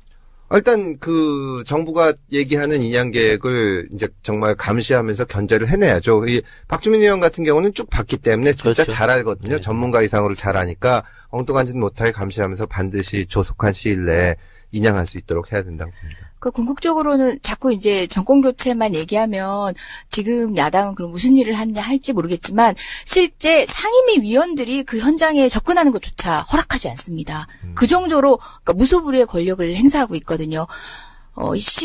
시쳇말로 이건 인양과 관련된 정부의 발언들은 다 대국민 사기극이었습니다. 국회가 통제하기에는 그들의 어떤 권력은 정말 통제 밖에 있는 상황이기 때문에 궁극적으로는 정권 교체를 통해서 저희가 많은 시스템을 저희가 컨트롤할 수 있는 그 범위 내로 모아와야 된다는 생각입니다. 세월호도 세월호지만 나중에 정권 교체해서 진짜 그동안 이전 정부에 있었던 많은 의혹들, 천안함 의혹도 있었고 4대강 의혹도 있었지 않습니까? 자원외교, 방산비리 이런 의혹을 좀 제대로 좀 파헤쳐서 뭐가 잘못된 건지 국민들한테 알려줄 필요가 충분히 있다. 그렇게 생각하고요. 자, 오늘 밤 이제 방송 마칠 때가 됐습니다. 조영천 의원님, 2시간 동안 힘드셨죠? 아닙니다. 니코틴이 땡겨가지고. 그래도 당 팟캐스트라서 그런지, 조금 더, 편하게 얘기를 할 수 있었던 것 같고, 자꾸 정권교체 말씀하시는데, 저는 굉장히 좀 조마조마해요. 다들 그 생각을 하고 있을 겁니다. 지금 자만하면은. 그럼요. 정말 죽 서서 개 줄 수가 있으니까 정신 바짝 차리고 항상 조심하고 살아야 되겠다 그런 생각도 다시 하게 됩니다. 자, 이장은 파파이스 안 가고 여기 온 거 잘했다 생각하죠, 지금? 예, 제가 동시 섭외를 받은 선당 후사. 예, 사실은, 당이어서 편했다고 말씀하셨는데, 저는 당 팟캐스트여서 더 긴장을 했습니다. 네. 제가 대변인 맡고, 그냥 의정 활동을 했던 국회의원이었으면 어땠을까, 상상을 많이 했었는데요. 여전히 스스로 자기 검열을 하면서 선당 후사적 생각으로 제가 좀 주눅 들어 나는 있었던 건 당직이 아닌지. 없으니까 무지하게 편하지. 예. 당직이 없으니까. 제 호는 그냥 선당 후사로 해주십시오. 그렇지만 즐거웠습니다. 특히나 조홍천 의원님이 이렇게 생생하게 하시는 증언들 가운데서 지나온 박근혜 정권의 여러 가지 것들이 생생하게 느껴졌습니다. 조홍천 의원님과 관련된 사건뿐만 아니라 박근혜 정권으로 인해서 피해를 입었던 분들의 그 떨림들이 같이 느껴지는 것 같았어요. 격려해줘서 고마워요. 예. 알겠습니다. 자, 그리고 오늘 방송 이걸로 마치고요. 저희는 다음 주에 새로운 주제 또 새로운 인물과 함께 오겠습니다. 그 당 팟캐스트니까 이제 대선 주자들도 한 번씩 초청하는 것도 계획하고 있죠. 예. 알겠습니다. 여러분 많이 사랑해 주시고 저희는 다음 주에 찾아오겠습니다. 고맙습니다. 고맙습니다. 예, 아직 3일은 아직 생기지도 않았는데 요게 유의미한 거고 지금 이제 분위기가 무겁다고 하셨잖아요. 그게 우리 당 지지율이 많이 오른 거 맞아요. 그리고 오르고 안 떨어져요. 그게 아주 고무적이지만 그 무당파가 많이 늘었어요. 그러니까. 맞아요. 네. 네, 그러니까 사실은 새누리 지지하던 사람들이 무당파로 많이 갔는데 원래는 상황이 이 정도 되면 와야죠. 와야지 더민주로. 근데 그게 안 된다는 거죠. 그게 이제 국민의당이 과거에는 그쪽에서 넘어온 일부가 잠깐 모이는 데였잖아요. 그렇죠. 그 역할도 못하는 거죠. 그 혹시 의총에서 그 더민주 의원 중에서 박지원 말이 맞다. 9일 하는 게 맞는 게 아니라는 의견은 있었습니까? 사실상 좀 두드려보고 가야 되지 않느냐라는 차원에서 말씀하시는 분도 있었지만 그게 완강히 어떤 본인의 주장으로 한 게 아니라 그렇게 경청할 지점이 있지 않냐는 정도였고요. 그러니까 저희 당 의원님들의 결은 크게 다르지 않았다고 그때는 봅니다. 탄핵이 실패하면 정말 큰일이니까 예. 이게 무슨 우리가 다음에 의원이 안 된다 이런 문제가 아니라 그렇죠. 정말 당의 운명이 걸려 있는 거니까 조심스럽게 결정한 건 맞는데 거의 이론 없이 됐고 굉장히 필사적으로 이 일날 어떻게든지 하자고 노력들을 했습니다. 그때는. 네, 지금 대변인 두 분 모셔놓고 이야기를 하는데요. 아까 뭐 기동민 대변인 얘기도 나왔는데. 그건 신경 안 쓰셔도 됩니다. 그래요? 한마디 옹호하셔야 돼. 아니 신경 안 쓰셔도 됩니다. 엄마 대변인이 왜 이렇게 많은 거예요? 뭐 원내 대변인, 뭐 수석 대변인, 수석 부대변인, 뭐 새누리당에 비하면 훨씬 적습니다. 그래요. 네. 그리고 뭐 다른 분들은 전부 실력으로 이 대변인이 되신 거고 저는 이제 외모를 담당하고 있는데 그렇게 역할이 좀 다르죠. 지금 당 대변인, 원내 대변인이잖아요. 예, 맞습니다. 하는 일이 다릅니까? 대부분 최근에는 거의 겹치고 있습니다. 소위 이제 나와바리가 구분은 돼 있습니다. 원내대변인은 원내 사안, 그러니까 국회에서 국회의원들이 하는 의정활동 가운데서 나오는 이슈에 대해서 코멘트를 하는 거고요. 당대변인은 사회적 이슈, 뭐 당 차원에서 언급해야 될 내용들을 하는 건데 그게 서로 나와바리를 침범하고 있고 저도 뭐 사회적 이슈에 대해서 얘기하는데 최근에 우리 당대변인 뭐 원내 이슈 굉장히 많이 침범하시더라고요. 아니 뭐 너무 못하니까 우리가 가서 좀 도와드려야 될 것 같아요. 은근히 경제 그래요. 아유. 같은 주제에 대해서 코멘트를 했는데 오늘 싱크는 누구 거 나오나. 그런 건 전혀 신경 안 쓰고 정말 우리는 참 위해 드리려고 합니다. 저 역시 마찬가지입니다. 측은지심을 가지고 있어요. 5명이죠 지금. 그렇죠.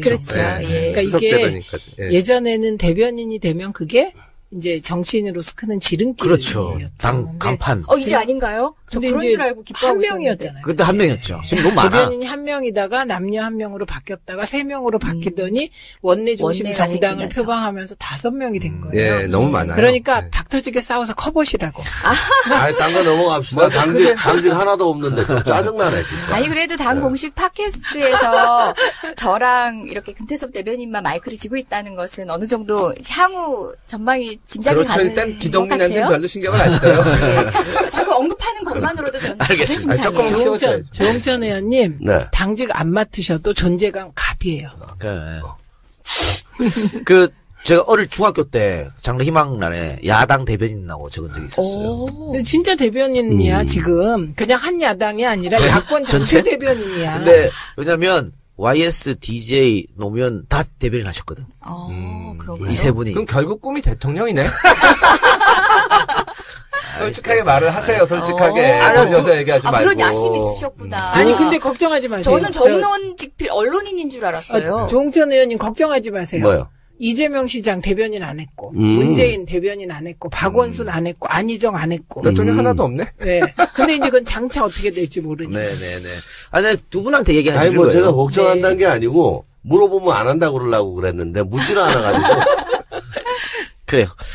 알겠습니다. 자, 다시 탄핵 이야기를 좀 해봅시다. 탄핵 소추가 가결은 됐습니다만은, 아직 멀었지 않습니까? 이제부터 시작이다. 그런 느낌도 드는데, 우상호 원내대표가 헌재 심판 결정이 1월에 나와야 된다라고 얘기한 것 같아요. 근데 이거는 많은 분들이 또 동의하는 것 같습니다. 9명 다 했을 때 해야지 무슨 8명은. 근데 이제 1월 31일까지 그럼 해야 된다는 얘기지 않습니까? 그렇죠. 네. 근데 또 많은 법률가들은 물리적으로 도저히 불가능하다고 얘기합니다. 자, 법률가 3분이 나와줬으니까 어떻게 생각하십니까? 선배님부터 먼저 말씀하시죠. 선배님부터 말씀하시죠. 예. 기스로. 감사합니다. 몇 기시죠? 욕 나옵니다. 18기입니다. 판단 유탈이라는 게 있어요. 그러니까 변론주의가 주장을 하는 거에 대해서는 판단을 다 해줘야 된다. 특히 형사사건에서는. 이 헌재는 기본적으로 형사소송법을 준용을 합니다. 그래서 이것저것 다 집어넣으면은 완벽하지요.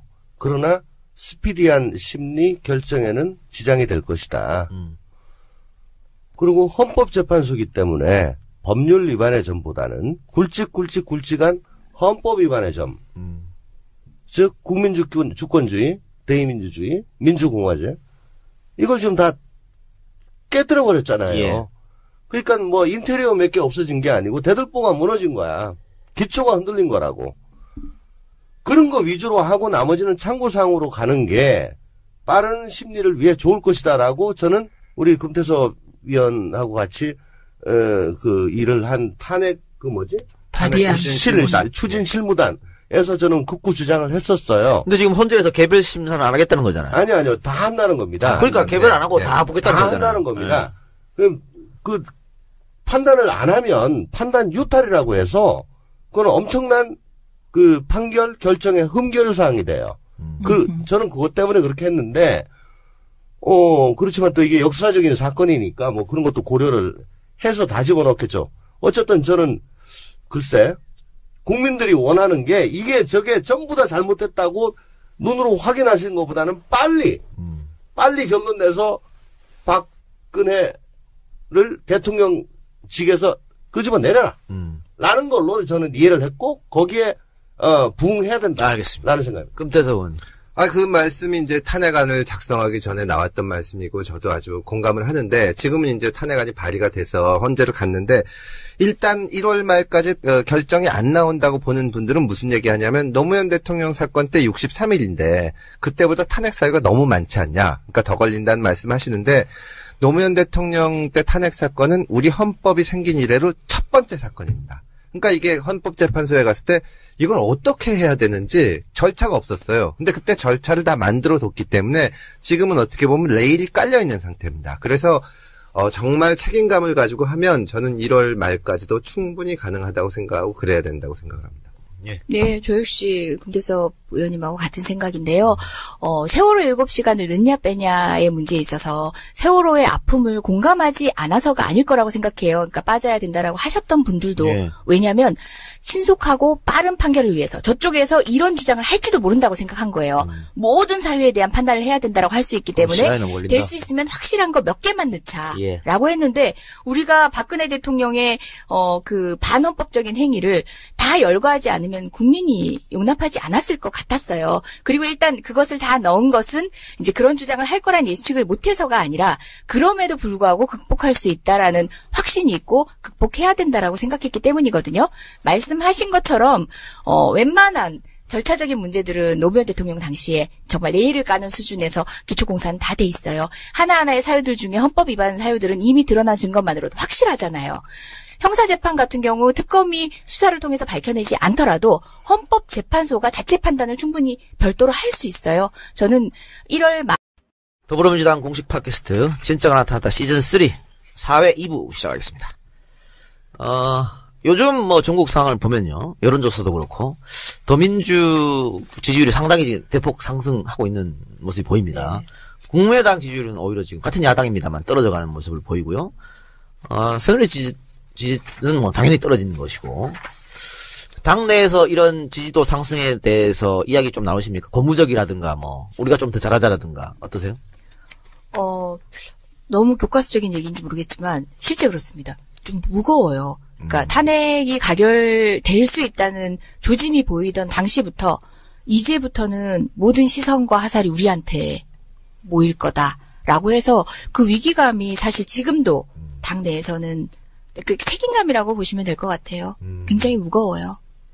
그 한바구음 짚고 있는 건 아니죠, 속으로? 아니죠. 일단 저희가 야당도 사실 가보면은 국민들이 많이 야단치잖아요. 지금 탄핵이 통과돼서 좀 칭찬을 해주시는데 저희가 보기에도 미흡한 점이 많은데 다만 이제 제가 말씀드릴 수 있는 것은 뭐냐면 저희가 중간에 실수도 많이 하고 헛발질도 했지만 이게 전례가 없던 일이거든요. 예. 대통령이 진짜 뭐 측근비리야 매 정권에 있었지만 생각도 할 수 없을 만큼 잘못을 저지르고 그다음에 임기 중간에 국민들의 대다수가 이건 끝까지 가서는 안 된다고 얘기를 하고 또 탄핵까지 가고 이러는 과정에서 저희도 조심스럽게 가긴 했지만 일관성을 가지고 갔다. 그런 말씀은 드릴 수 있습니다. 그래서 그런 점은 좀 평가를 받는 게 아닌가. 더 열심히 하죠. 네. 원래 11월 2일 날 우리는 탄핵을 하려고 그랬죠.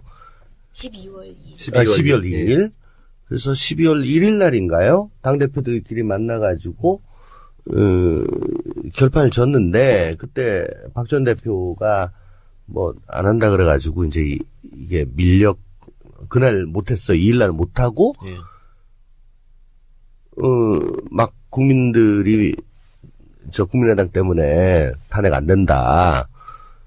그래서 사실은 그 주말에 232만이라는 어마무시한 국민들이 나오신 건데, 그때 아마 국민의당의 그 당직자들, 그 간부들은 굉장히 핸드폰이 막 뜨거울 정도로 뭘 많이 받았던 것 같고, 저도 페이스북에 아쉽다.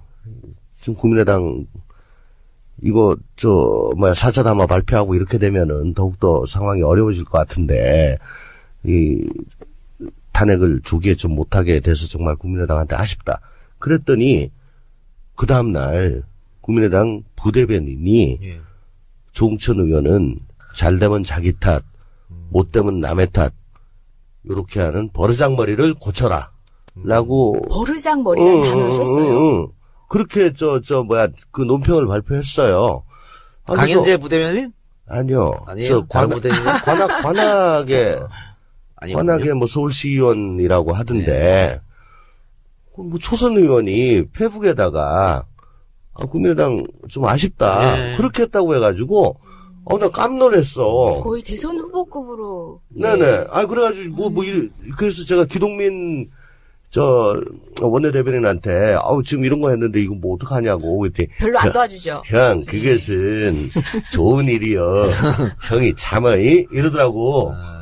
그러니까 그때 대단히 놀랐습니다. 지금 근데 그게 아니라 박지원 대표님이 나서서 해야지 왜 일개 부대변인이 감히. 근데 그 부분에 대해서 제가 진짜 한마디 하고 싶은데요. 하세요. 예, 지금 무슨 얘기들이 나오냐면 결국 박지원의 판단이 맞았던 거 아니냐. 2일날 했으면 부결될 수 있었는데 결과적으로 9일날 해서 된 거 아니냐. 국민의당에서 나오는 얘기잖아요. 국민의당에서 나오고 그런 얘기들을 해요. 저는 진짜 웃기는 게 사실 그때 탄핵을 했어야 되거든요. 그러니까 그 당시에 11월 26일에 알을 저희가 여론으로 몰아붙이고 일단 승산 있는 싸움으로 봐야 된다는 생각입니다. 자, 법률가 3명은 다 가능하다고 생각했는데. 저는 가능하다고 생각 안 해요. 마지막으로 말씀. 그렇게 해야 되는데 가능하지 않다. 지금 13개 포인트에 증인만 해도 60명 정도가 된다는데 증인 신청해놓고 안 나오고 한 길 끌어. 이거 아무리 집중식 내도 60명이면요 2달 가지고요.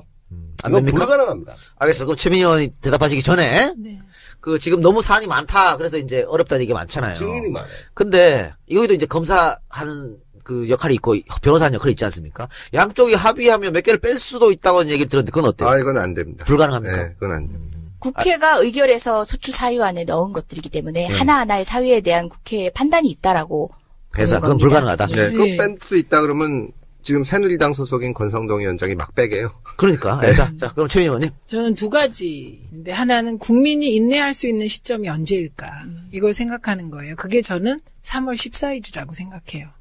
네, 그래서 3월 14일까지는 해야 된다고 생각을 해요. 이정미 재판관 나오는 네, 날. 네. 왜냐하면 그 헌재 재판관 박한철 재판관 소장 없어지고 이정미 재판관 없어지고 나머지로 해라? 그건 너무 이상한 그렇죠. 것 같아요. 네. 그다음에 또 하나 이제 여쭤볼 게 있는데 이제 제가 언론을 쭉 보다 보니까 1안을 심사했어요. 1안을 뭐 18개인가요 지금? 17개인가? 그중에 1안을 심사했는데 이게 탄핵 인용 사유가 돼. 첫 번째 걸 했는데 그래서 충분히 9명이 탄핵 인용 사유가 된다 이렇게 판단했을 때 1번만 가지고도 예, 1번만 가지고도 그러니까 탄핵 사유가 된다면 그 이후로 가나요? 아니면 거기서 중단할 수 있나요? 그때 토론회 때는 많은 헌법학자들이 거기서 끝날 수 있다 그랬거든요. 네. 그리고 왜냐하면 이게 형사재판은 절차를 준용하긴 하지만 형사재판은 전부 유죄일 경우에 그냥 유죄라고 하는 게 아니라 징역 몇 년을 할지를 정해야 돼요. 그러니까 19개가 지금 13개인가 그런데 그게 다 유죄일 경우에 징역 7년이면 뭐 5개면은 징역 3년 이게 되는데 이것만 근데 헌재에서는 지금 그렇게 안 하겠다고 했습니다. 다 본다. 근데 다만 그렇게 정밀하게는 안 볼 것 같습니다. 근데 이해가 안 되는 게 만약에 기각을 한다 그러면 다 보는 게 맞죠. 맞아요. 예, 이것도 안 되고 저것도 안 돼, 이것도 안 돼. 그렇기 때문에 기각이 안 돼. 인용을 하는데 왜 그걸 다 중요한 포인트 지적을 하신 거예요. 조홍천 의원님께서 말씀하신 그러니까 주장하는 사실을 다 봐야 된다라는 얘기인데 그건 형사소송에서 무죄 주장하는 피고인이 나 이것 때문에 무죄예요. 이것 때문에 무죄예요 하면은 그걸 경청에 들어야 돼요. 근데 이거는 그게 아니라 이것 때문에 날려야 돼요 하는 것들이면은 하나만 있어도 날릴 수 있어요. 표현 좋네요. 날리는 거. 아니 그럼 얼마나 좋겠습니까? 더 나아가 살펴볼 필요 없이 이유 없다라고 하면 되는데 그건 민사예요. 그건 민사고 형사는 예를 들어 지금 이게 살인도 있고 강간도 있고 강도도 있고 절도도 있고 뭐도 있다. 그러면 이걸 다 판단을 다 해줘야 된다는 거야. 형사기 때문에. 아니 근데 제 말은 지금은 이런 거잖아요. 1번 항이 확실히 탄핵 인용이야. 그럼 나머지에 대해서는 똑같은 시간을 투여해서 똑같이 시간을 끌면서 하진 않을 수 있지 않냐. 강약 완급은 조정할 수 조정할 수 있습니다. 있죠. 아니, 저는 안 봐도 된다고 생각을 하는데 그거는 아닐 거예요. 어쨌거나 근데 지금 헌재에서 맡아가시고 계시니까 저희가 이러쿵저러쿵 하기는 좀 그런 것 같고 신속하게 해줄 것을 뭐 국민의 인내심의 한계를 시험하시면 안 되죠. 그건 맞습니다. 헌재도 뭐 부담감, 압박감 느끼겠죠. 어쨌든 정치 재판입니다. 헌법재판소는 그러니까 정치적 당락에 따라서 왔다 갔다 한다는 게 아니라 국가의 명운에 대한 깊은 고민도 반드시 있어야 되고 그게 신속성에 국민적 요구가 있다는 것도 모르지 않을 겁니다. 아니 그러니까 이 형사재판은 예를 들어서 전 국민이 이놈 진짜 죽일 놈이다라고 해도 판사는 법에 의할 때 유죄가 아니라고 하면 무죄를 써줘야 돼요. 아무리 여론이 안 좋아도. 그게 이제 형사재판의 이상인데, 이번에 탄핵 심판서를 쓰면서는 저희가 탄핵 발의안을 쓰면서는 무슨 얘기가 들어가냐면, 박근혜 대통령의 지지율이 4%다. 그리고 100만이 넘는 사람들이 매주 광장에 나온다는 얘기를 하거든요. 왜냐하면, 이 국민들이 신임을 거뒀다는 것 자체가 탄핵 사유가 되기 때문에 그거를 고려하지 않을 수 없어요. 집중 집회에 정말 많이 국민들이 나오셨고 그러니까 이 비박들도 우리가 40명 이상 있다 하자. 그래가지고 쭉 모였는데 갑자기 대통령이 3차 발표를 한 거예요. 그렇죠. 그러니까 비박이 흔들립니다. 그러면서 새누리당에서 4월 퇴진 6월 대선이 나왔어요. 그런데 그때 이 국민의당에서 가결이 보장이 안 되면 발의도 못하겠다 이렇게 나온 겁니다. 그렇죠. 그러니까 우리는 그러면 2일날 보장을 못하는데 9일날은 어떻게 보장을 할 수 있냐. 이대로 가면은 9일날도 못한다, 1도 못하고. 그랬더니 이제 이 국민들이 막 나오고 또 그 국민의당의 그런 태도에 대해서 방금 조 의원님 말씀하신 것처럼 문자 보내고 전화 걸고 하니까 국민의당에서 우리한테 거의 뭐 빌다시피 하면서 5일날도 하자. 이렇게 얘기가 된 거거든요. 그래서 말하자면 그 국민의힘으로 9일날 된 거예요. 그렇죠. 그러면 그때 당시에 국민들이 그렇게 11월 26일 날 명령을 하셨음에도 불구하고 대통령이 담화 한번 했다고 흔들린 비박이나 또 거기서 야권 일각이 같이 흔들린 거는 어떻게 보면 대단히 창피한 일인데 그렇습니다. 그거를 가지고 그게 현명한 판단이었다 그러면 참 그거는 제가 답답합니다. 그러니까 한마디 더 보태자면 탄핵 소추안이 표결에 붙여질 때 많은 기자들이 전화 와서 묻는 게 새누리당 의원들 설득 작업 하고 있냐라는 얘기를 많이 했어요. 그 정치 공학이 저는 전제부터 틀렸다는 생각인 게 이거는 어떤 정치의 정책적인 부분이나 뭐 법안과 관련해서 타협하는 게 아니에요. 이거는 저는 새누리당 의원들에게 시간을 주는 것만이 본인의 정치적 책임을 본인이 무겁게 느끼고 고민할 시간을 주는 것 외에는 답이 없다. 본인이 탄핵안에 부결표를 던지기로 한 사람이 민주당 의원이 와가지고 설득한다고 되겠어요? 이거는 시대에 대한 본인의 냉정한 판단에서 비롯된 거기 때문에 2일과 9일 또는 우리의 설득 작업 뭐 이런 정치공학적인 계산들 때문에 이루어진 게 아니라고 생각합니다. 그러니까 국민의당이 계속 그러는 게 결정적으로 박지원 대표가 나무에서 떨어져서 그래요. 원숭이가. 어떤 지점이 그러냐면 12월 2일 날 발의해도 돼요. 예, 되죠. 그리고 예. 보고를 12월 8일 날 해도 돼. 그런데 발의조차 못하게 했잖아요. 그쵸. 국민들이 그거 다 아세요. 아니, 그러니까 저희가 만약에 그때 저희 당도 따라서 그래 2일 날은 자신 없으니까 9일 날 하든지 말든지 합시다 했으면 못하죠. 우리가 그 주말에 우리도 똑같이 혼났을 거예요. 그러고 나서 이제 주섬주섬 해가지고 9일 날 했을 텐데 그러고 났을 때 우리가 2일 날 안 하기로 한 건 잘된 판단이야. 우리가 그랬기 때문에 232만이 나왔어. 이럴 수 없잖아요. 그렇죠. 국민의당은 지금 그러고 계신 거니까. 네. 12월 3일 날 잠깐만 얘기할게요. 그날은 전국 집회였어요. 그렇죠. 집중이 아니라고. 집중이 아닌데. 예. 4시쯤 광화문에 갔는데 뭐 그냥 세종대왕상 앞에까지 그냥 아무 저항 없이 그냥 쑥 들어갈 수 있었어. 사람이 얼마 없었어요. 날씨도 되게 따뜻했습니다. 아, 놀러 많이 가셨구나. 걱정 엄청 했어요. 6시쯤 화장실 가려고 일어났는데 밖으로 나갈 수가 없어. 그렇죠. 그러니까, 분노한 시민들이 나오시네요. 네. 그리고 아마 못 봤는데 TV에서 뭐 전주보다 적습니다. 뭐 이런 얘기를 아마 좀 했겠지. 낮엔 했었죠. 네. 그러니까 우시하면서 나온 것 같아. 그러니까 그 국민의 그 격분과 그 야단으로 된 건데 그 화나게 한 게 우리니까 우리가 잘했다. 그럼 그건 진짜 곤란한 거죠. 그리고 진짜 잘했어요. 뭘 잘했냐면 원칙 보고 가겠다고 결정하고 세월호 7시간 빼라고 할 때 그 예의상 좀 한번 생각해 보는 척 하다가 그죠? 예의상. 네. 그리고 세월호 그대로 두고 그리고 의원직 총사퇴 던지고 그러니까 친박 다수가 자기 의원직 잃을까봐 일부 찬성했겠죠. 근데 지금 국민의당에서 저러고 있는 거 박지원 대표가 이상한 말 많이 하고 또 대변인들이 계속 민주당을 공격하고 민주당 의원들 공격하고 하는 거 지지율이 계속 하락하니까 초조해서 나오는 것이 아닐까 이런 생각도 드는데. 그렇죠. 그리고 지금 요즘 나온 지지율 중에 유의미한 게 있어요. 그게 뭐냐면 1위가 민주당, 2위가 뚝 떨어지게 국민의당이잖아요. 3위가 어딘지 아세요? 비박신당이야. 3위가. 그리고 새누리당이 4위로 나와요. 아, 비박. 하나만 있어도 날릴 수 있어요. 표현 좋네요. 날리는 거. 아니, 그럼 얼마나 좋겠습니까? 더 나아가 살펴볼 필요 없이 이유 없다라고 하면 되는데, 그건 민사예요. 그건 민사고 형사는, 예를 들어 지금 이게 살인도 있고, 강간도 있고, 강도도 있고, 절도도 있고, 뭐도 있다.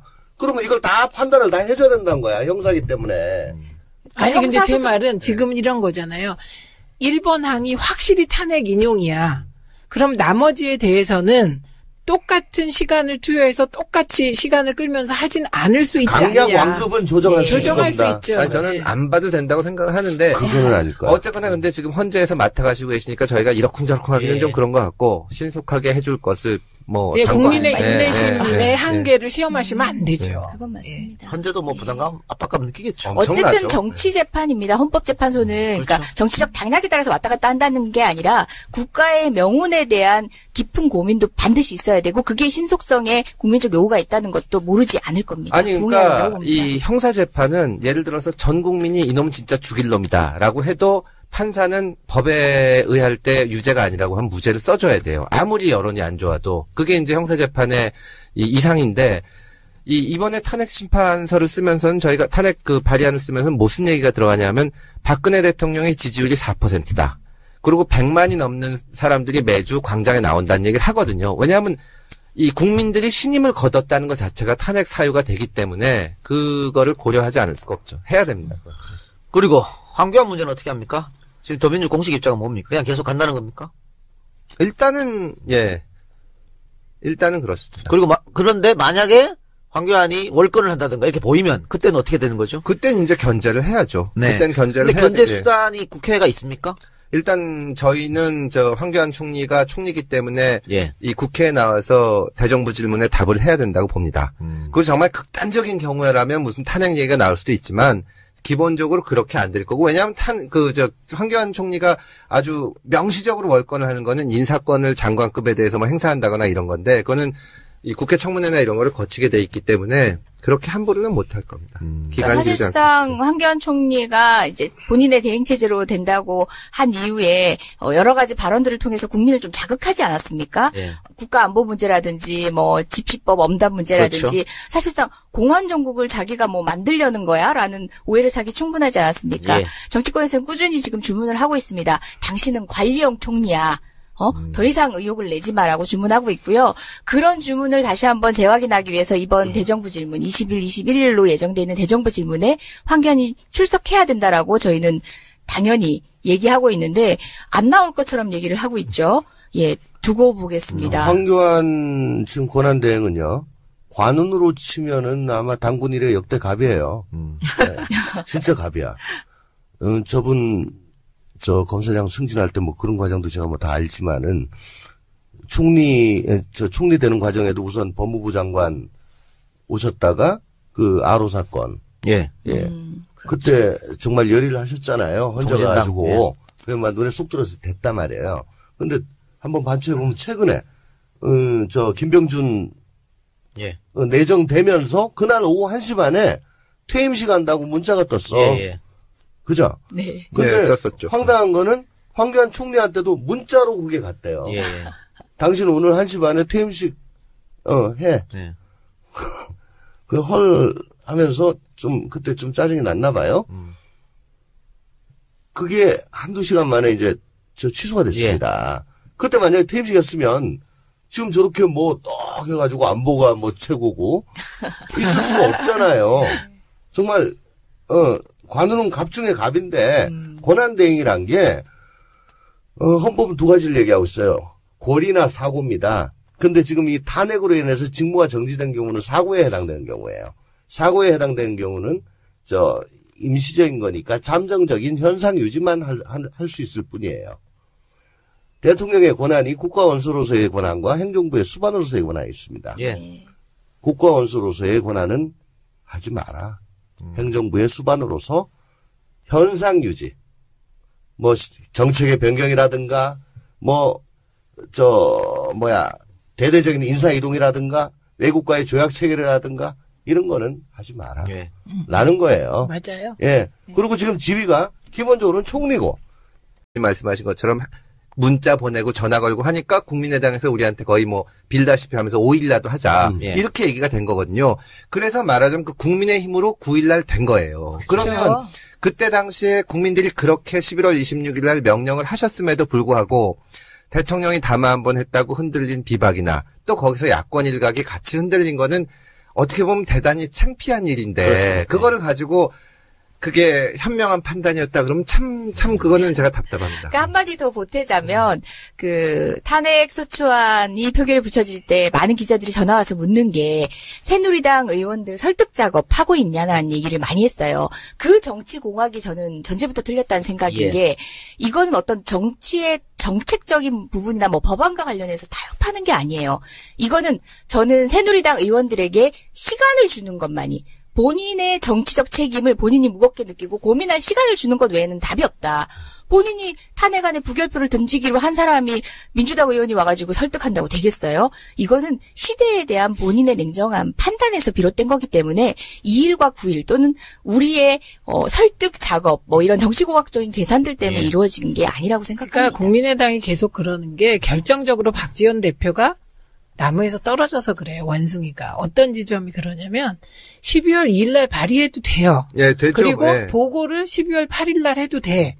그런데 발의조차 못하게 했잖아요. 그쵸. 국민들이 그거 다 아세요. 그러니까 저희가 만약에 그때 저희 당도 따라서 그래 2일 날은 자신 없으니까 9일 날 하든지 말든지 합시다 했으면 못하죠. 우리가 그 주말에 우리도 똑같이 혼났을 거예요. 그러고 나서 이제 주섬주섬 해가지고 9일 날 했을 텐데 그러고 났을 때 우리가 2일 날 안 하기로 한 건 잘된 판단이야. 우리가 그랬기 때문에 232만이 나왔어. 이럴 수 없잖아요. 그렇죠. 국민의당은 지금 그러고 계신 거니까. 네. 12월 3일 날 잠깐만 얘기할게요.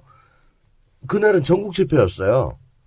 그렇죠. 집중이 아니라고. 집중이 아닌데. 네, 4시쯤 광화문에 갔는데 그냥 세종대왕상 앞에까지 그냥 아무 저항 없이 그냥 쑥 들어갈 수 있었어. 사람이 얼마 없었어요. 날씨도 되게 따뜻했습니다. 아, 놀러 많이 가셨구나. 걱정 엄청 했어요. 6시쯤 네. 화장실 가려고 일어났는데 밖으로 나갈 수가 없어. 그렇죠. 그러니까, 분노한 시민들이 나오시는 거예요. 네. 그리고 아마 못 봤는데 TV에서 뭐 전주보다 적습니다. 뭐 이런 얘기를 아마 좀 했겠지. 낮엔 했었죠. 네. 그러니까 우시하면서 나온 것 같아. 그러니까 그 국민의 그 격분과 그 야단으로 된 건데 그 화나게 한 게 우리니까 우리가 잘했다. 그럼 그건 진짜 곤란한 거죠. 그리고 네. 진짜 잘했어요. 뭘 잘했냐면 원칙 보고 가겠다고 결정하고 세월호 7시간 빼라고 할 때 그 예의상 좀 한번 생각해보는 척 하다가 그죠? 예의상. 네. 그리고 세월호 그대로 두고 그리고 의원직 총사퇴 던지고 그러니까 친박 다수가 자기 의원직 잃을까봐 일부 찬성했겠죠. 근데 지금 국민의당에서 저러고 있는 거 박지원 대표가 이상한 말 많이 하고 또 대변인들이 계속 민주당을 공격하고 민주당 의원들을 공격하고 하는 거 지지율이 계속 하락하니까 초조해서 나오는 것이 아닐까 이런 생각도 드는데. 그렇죠. 그리고 지금 요즘 나온 지지율 중에 유의미한 게 있어요. 그게 뭐냐면 1위가 민주당, 2위가 뚝 떨어지게 국민의당이잖아요. 3위가 어딘지 아세요? 비박신당이야. 3위가. 그리고 새누리당이 4위로 나와요. 아, 비박신당이라고. 예, 3위로 나와요. 아직 생기지도 않았는데. 요게 유의미한 거고, 지금 이제 분위기가 무겁다고 하셨잖아요. 그게 우리 당 지지율이 많이 오른 거 맞아요. 그리고 오르고 안 떨어져요. 그게 아주 고무적이지만, 그, 무당파가 많이 늘었어요. 그러니까. 맞아요. 네. 네, 그러니까 사실은 새누리 지지하던 사람들이 무당파로 많이 갔는데 원래는 상황이 이 정도 되면 와야죠. 와야지 네, 더민주로. 근데 그게 안 된다는 거죠. 그게 이제 국민의당이 과거에는 그쪽에서 넘어온 일부가 잠깐 모이는 데였잖아요. 그렇죠. 그 역할도 못하는 거죠. 그 혹시 의총에서 그 더민주 의원 중에서 박지원 말이 맞다. 9일 하는 게 맞는 게 아니라는 의견은 있었습니까? 사실상 좀 두드려보고 가야 되지 않느냐라는 차원에서 말씀하시는 분도 있었지만 그게 완강히 어떤 본인의 주장으로 한 게 아니라 그렇게 경청할 지점이 있지 않냐는 정도였고요. 뭐 그러니까 저희 당 의원님들의 결은 크게 다르지 않았다고 그때는 봅니다. 탄핵이 실패하면 정말 큰일이니까 예. 이게 무슨 우리가 다음에 의원이 안 된다 이런 문제가 아니라 그렇죠. 정말 당의 운명이 걸려 있는 거니까 조심스럽게 결정한 건 맞는데 거의 이론 없이 됐고 굉장히 필사적으로 2일날 어떻게든지 하자고 노력들을 했습니다. 그때는. 네, 지금 대변인 두 분 모셔놓고 이야기를 하는데요. 아까 뭐 기동민 대변인 얘기도 나왔는데. 신경 안 쓰셔도 됩니다. 그 사건이니까 뭐 그런 것도 고려를 해서 다 집어넣겠죠. 어쨌든 저는 글쎄 국민들이 원하는 게 이게 저게 전부 다 잘못했다고 눈으로 확인하시는 것보다는 빨리 결론 내서 박근혜를 대통령직에서 끄집어 내려라. 라는 걸로 저는 이해를 했고 거기에 부응해야 된다. 알겠습니다. 라는 생각입니다. 금태섭 의원. 그 말씀이 이제 탄핵안을 작성하기 전에 나왔던 말씀이고 저도 아주 공감을 하는데 지금은 이제 탄핵안이 발의가 돼서 헌재를 갔는데 일단 1월 말까지 결정이 안 나온다고 보는 분들은 무슨 얘기하냐면 노무현 대통령 사건 때 63일인데 그때보다 탄핵 사유가 너무 많지 않냐. 그러니까 더 걸린다는 말씀하시는데 노무현 대통령 때 탄핵 사건은 우리 헌법이 생긴 이래로 첫 번째 사건입니다. 그러니까 이게 헌법재판소에 갔을 때 이걸 어떻게 해야 되는지 절차가 없었어요. 근데 그때 절차를 다 만들어 뒀기 때문에 지금은 어떻게 보면 레일이 깔려 있는 상태입니다. 그래서 정말 책임감을 가지고 하면 저는 1월 말까지도 충분히 가능하다고 생각하고 그래야 된다고 생각을 합니다. 네, 저 역시 금태섭 의원님하고 같은 생각인데요. 세월호 7시간을 넣냐 빼냐의 문제에 있어서 세월호의 아픔을 공감하지 않아서가 아닐 거라고 생각해요. 그러니까 빠져야 된다라고 하셨던 분들도 왜냐하면 신속하고 빠른 판결을 위해서 저쪽에서 이런 주장을 할지도 모른다고 생각한 거예요. 모든 사유에 대한 판단을 해야 된다라고 할 수 있기 때문에 될 수 있으면 확실한 거 몇 개만 넣자라고 했는데 우리가 박근혜 대통령의 그 반헌법적인 행위를 다 열거하지 않으면 국민이 용납하지 않았을 것 같았어요. 그리고 일단 그것을 다 넣은 것은 이제 그런 주장을 할 거란 예측을 못해서가 아니라 그럼에도 불구하고 극복할 수 있다라는 확신이 있고 극복해야 된다라고 생각했기 때문이거든요. 말씀하신 것처럼 웬만한 절차적인 문제들은 노무현 대통령 당시에 정말 레일을 까는 수준에서 기초공사는 다 돼 있어요. 하나하나의 사유들 중에 헌법 위반 사유들은 이미 드러난 증거만으로도 확실하잖아요. 형사재판 같은 경우 특검이 수사를 통해서 밝혀내지 않더라도 헌법재판소가 자체 판단을 충분히 별도로 할 수 있어요. 저는 1월 말을 저희가 여론으로 몰아붙이고 일단 승산 있는 싸움으로 봐야 된다는 생각입니다. 자, 법률가 푸시해야죠. 3명은 다 가능하다고 생각했는데. 저는 가능하다고 생각 안 해요. 예. 마지막으로 말씀드릴게요. 그렇게 해야 되는데 가능하진 않다. 아니, 지금 13개 포인트에 증인만 해도 60명 정도가 된다는데, 증인 신청해놓고 안 나오고 한 길 끌어. 이거 아무리 집중식 내도 60명이면요, 2달 가지고요. 안 이건 됩니까? 불가능합니다. 알겠습니다. 그럼 최민희 의원이 대답하시기 전에. 그 지금 너무 사안이 많다. 그래서 이제 어렵다는 얘기 많잖아요. 증인이 많아요. 근데 여기도 이제 검사하는 그 역할이 있고 변호사하는 역할이 있지 않습니까? 양쪽이 합의하면 몇 개를 뺄 수도 있다고 얘기를 들었는데 그건 어때요? 이건 안 됩니다. 불가능합니까? 네, 그건 안 됩니다. 국회가 의결해서 소추 사유안에 넣은 것들이기 때문에 하나하나의 사유에 대한 국회의 판단이 있다라고 그래서 보는 그건 겁니다. 불가능하다. 네, 그거 뺄 수 있다 그러면 지금 새누리당 소속인 권성동 위원장이 막 빼게요. 그러니까. 자, 그럼 최민희 의원님. 저는 두 가지인데 하나는 국민이 인내할 수 있는 시점이 언제일까 이걸 생각하는 거예요. 그게 저는 3월 14일이라고 생각해요. 예, 그래서 3월 14일까지는 해야 된다고 생각을 해요. 이정미 재판관 나오는 네, 날. 네. 왜냐하면 그 헌재 재판관 박한철 재판관 소장 없어지고 이정미 재판관 없어지고 나머지로 해라? 그건 너무 이상한 그렇죠. 것 같아요. 그다음에 또 하나 이제 여쭤볼 게 있는데 이제 제가 언론을 쭉 보다 보니까 1안을 심사했어요. 1안을. 뭐 18개인가요, 지금? 17개인가? 그중에 1안을 심사했는데 이게 탄핵 인용 사유가 돼. 첫 번째 걸 했는데. 그래서 충분히 9명이 탄핵 인용 사유가 된다. 이렇게 판단했을 때 1번만 가지고도. 예, 1번만 가지고도 그러니까 탄핵 사유가 된다면 그 이후로 가나요? 아니면 거기서 중단할 수 있나요?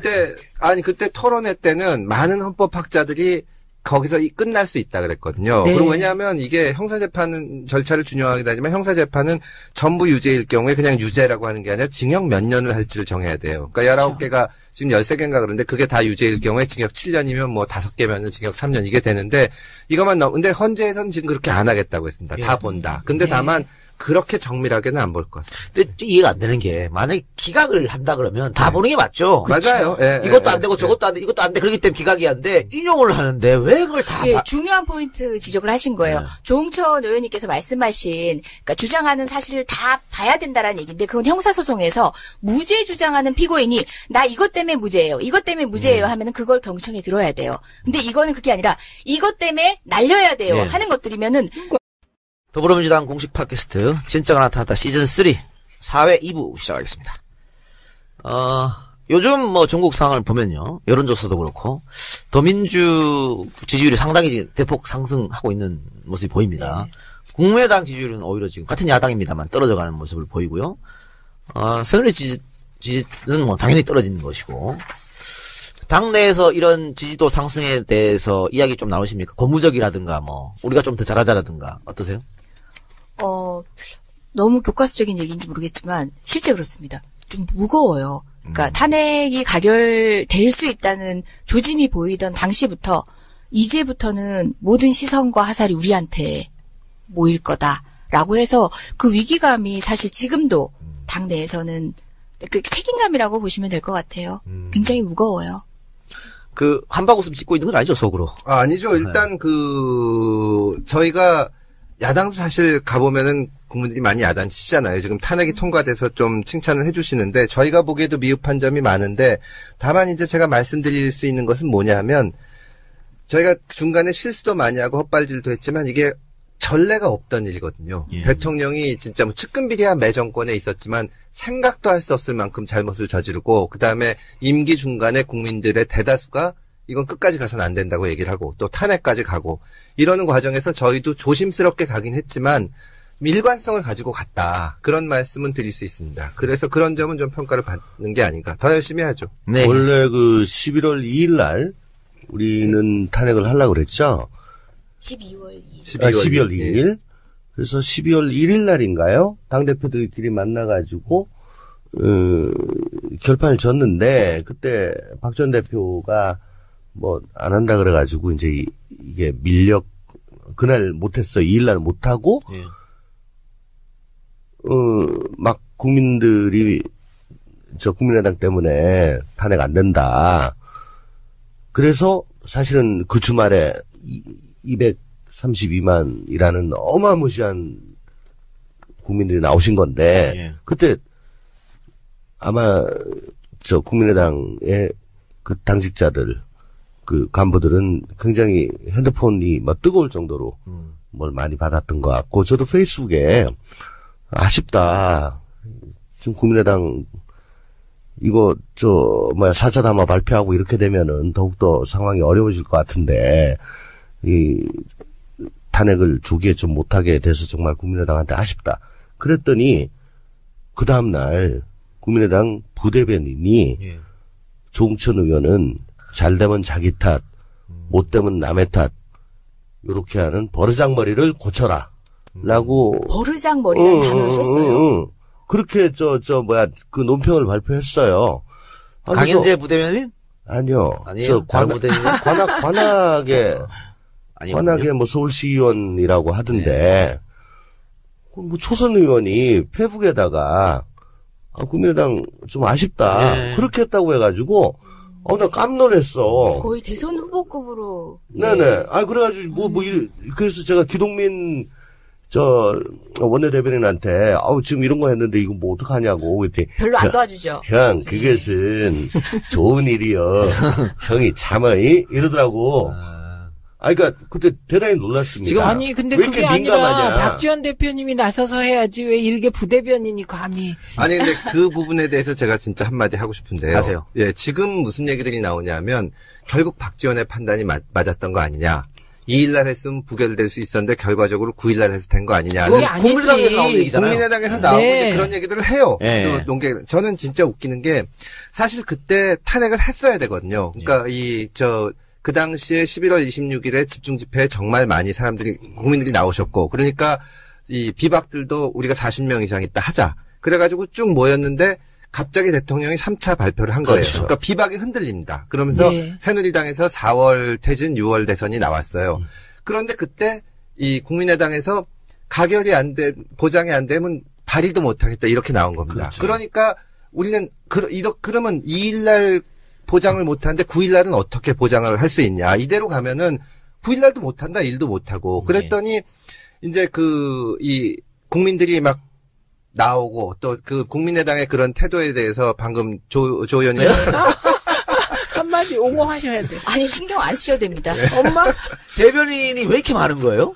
뭐 원내 대변인, 뭐 수석 대변인, 수석 부대변인, 뭐 새누리당에 비하면 훨씬 적습니다. 그래요. 네. 그리고 뭐 다른 분들은 전부 실력으로 이 대변인이 되신 거고 저는 이제 외모를 담당하고 있는데 그렇게 역할이 좀 다르죠. 지금 당 대변인, 원내 대변인이잖아요. 예, 맞습니다. 하는 일이 다릅니까?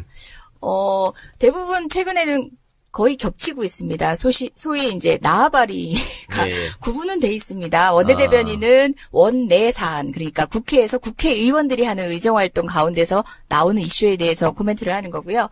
당대변인은 사회적 이슈, 뭐 당 차원에서 언급해야 될 내용들을 하는 건데 그게 서로 나와바리를 침범하고 있고 저도 뭐 사회적 이슈에 대해서 얘기하는데 최근에 우리 당대변인 뭐 원내 이슈 굉장히 많이 침범하시더라고요. 아니 뭐 너무 못하니까 우리가 와서 좀 도와드려야 될 것 같아요. 은근히 경제 그래요. 아유. 같은 주제에 대해서 코멘트를 했는데 오늘 싱크는 누구 거 나오나. 그런 건 전혀 신경 안 쓰고 정말 우리는 참 위해 드리려고 합니다. 저 역시 마찬가지입니다. 측은지심을 가지고 있어요. 5명이죠 지금. 그렇죠. 예. 그러니까 이게 예전에는 대변인이 되면 그게 이제 정치인으로서 크는 지름길이었죠. 그렇죠. 간판. 이제 아닌가요? 저 그런 줄 알고 기뻐하고 한 명이었잖아요. 그때 한 명이었죠. 지금 너무 많아. 대변인이 한 명이다가 남녀 한 명으로 바뀌었다가 3명으로 바뀌더니 원내 중심 정당을 표방하면서 5명이 된 거예요. 예, 너무 많아요. 그러니까 박터지게 싸워서 커보시라고.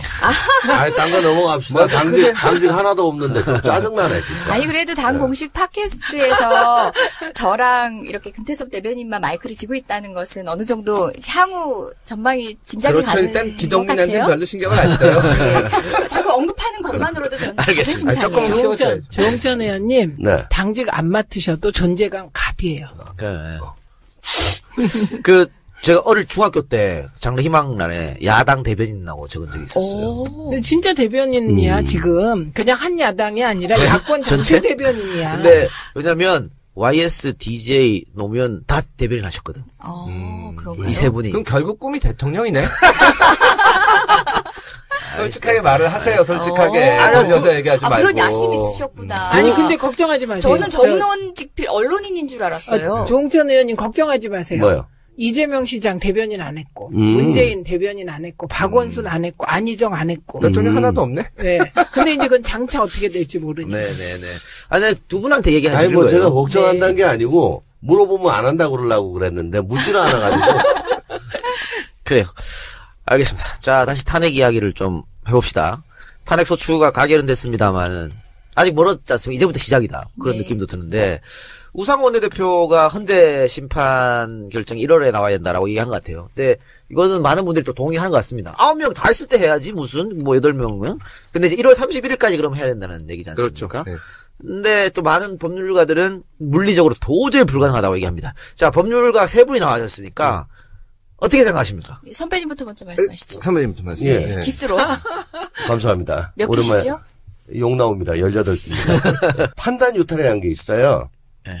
그러니까 변론주의가 주장을 하는 거에 대해서는 판단을 다 해줘야 된다. 네. 특히 형사사건에서는. 이 헌재는 기본적으로 형사소송법을 준용을 합니다. 예. 그래서 이것저것 다 집어넣으면 완벽하지요. 그러나 스피디한 심리 결정에는 지장이 될 것이다. 그리고 헌법재판소이기 때문에 법률 위반의 점보다는 굵직한 헌법 위반의 점. 즉 국민주권주의, 대의민주주의, 민주공화제 이걸 지금 다 깨뜨려 버렸잖아요. 예. 그러니까 뭐 인테리어 몇 개 없어진 게 아니고 대들보가 무너진 거야. 기초가 흔들린 거라고. 그런 거 위주로 하고 나머지는 참고사항으로 가는 게 빠른 심리를 위해 좋을 것이다라고 저는 우리 금태섭 위원하고 같이 그 일을 한 탄핵 추진 실무단에서 저는 극구 주장을 했었어요. 근데 지금 헌재에서 개별 심사는 안 하겠다는 거잖아요. 아니요. 다 한다는 겁니다. 그러니까 개별 안 하고 다 보겠다는 다 거잖아요. 한다는 겁니다. 그럼 그 판단을 안 하면 판단 유탈이라고 해서 그건 엄청난 그 판결 결정의 흠결 사항이 돼요. 저는 그것 때문에 그렇게 했는데 그렇지만 또 이게 역사적인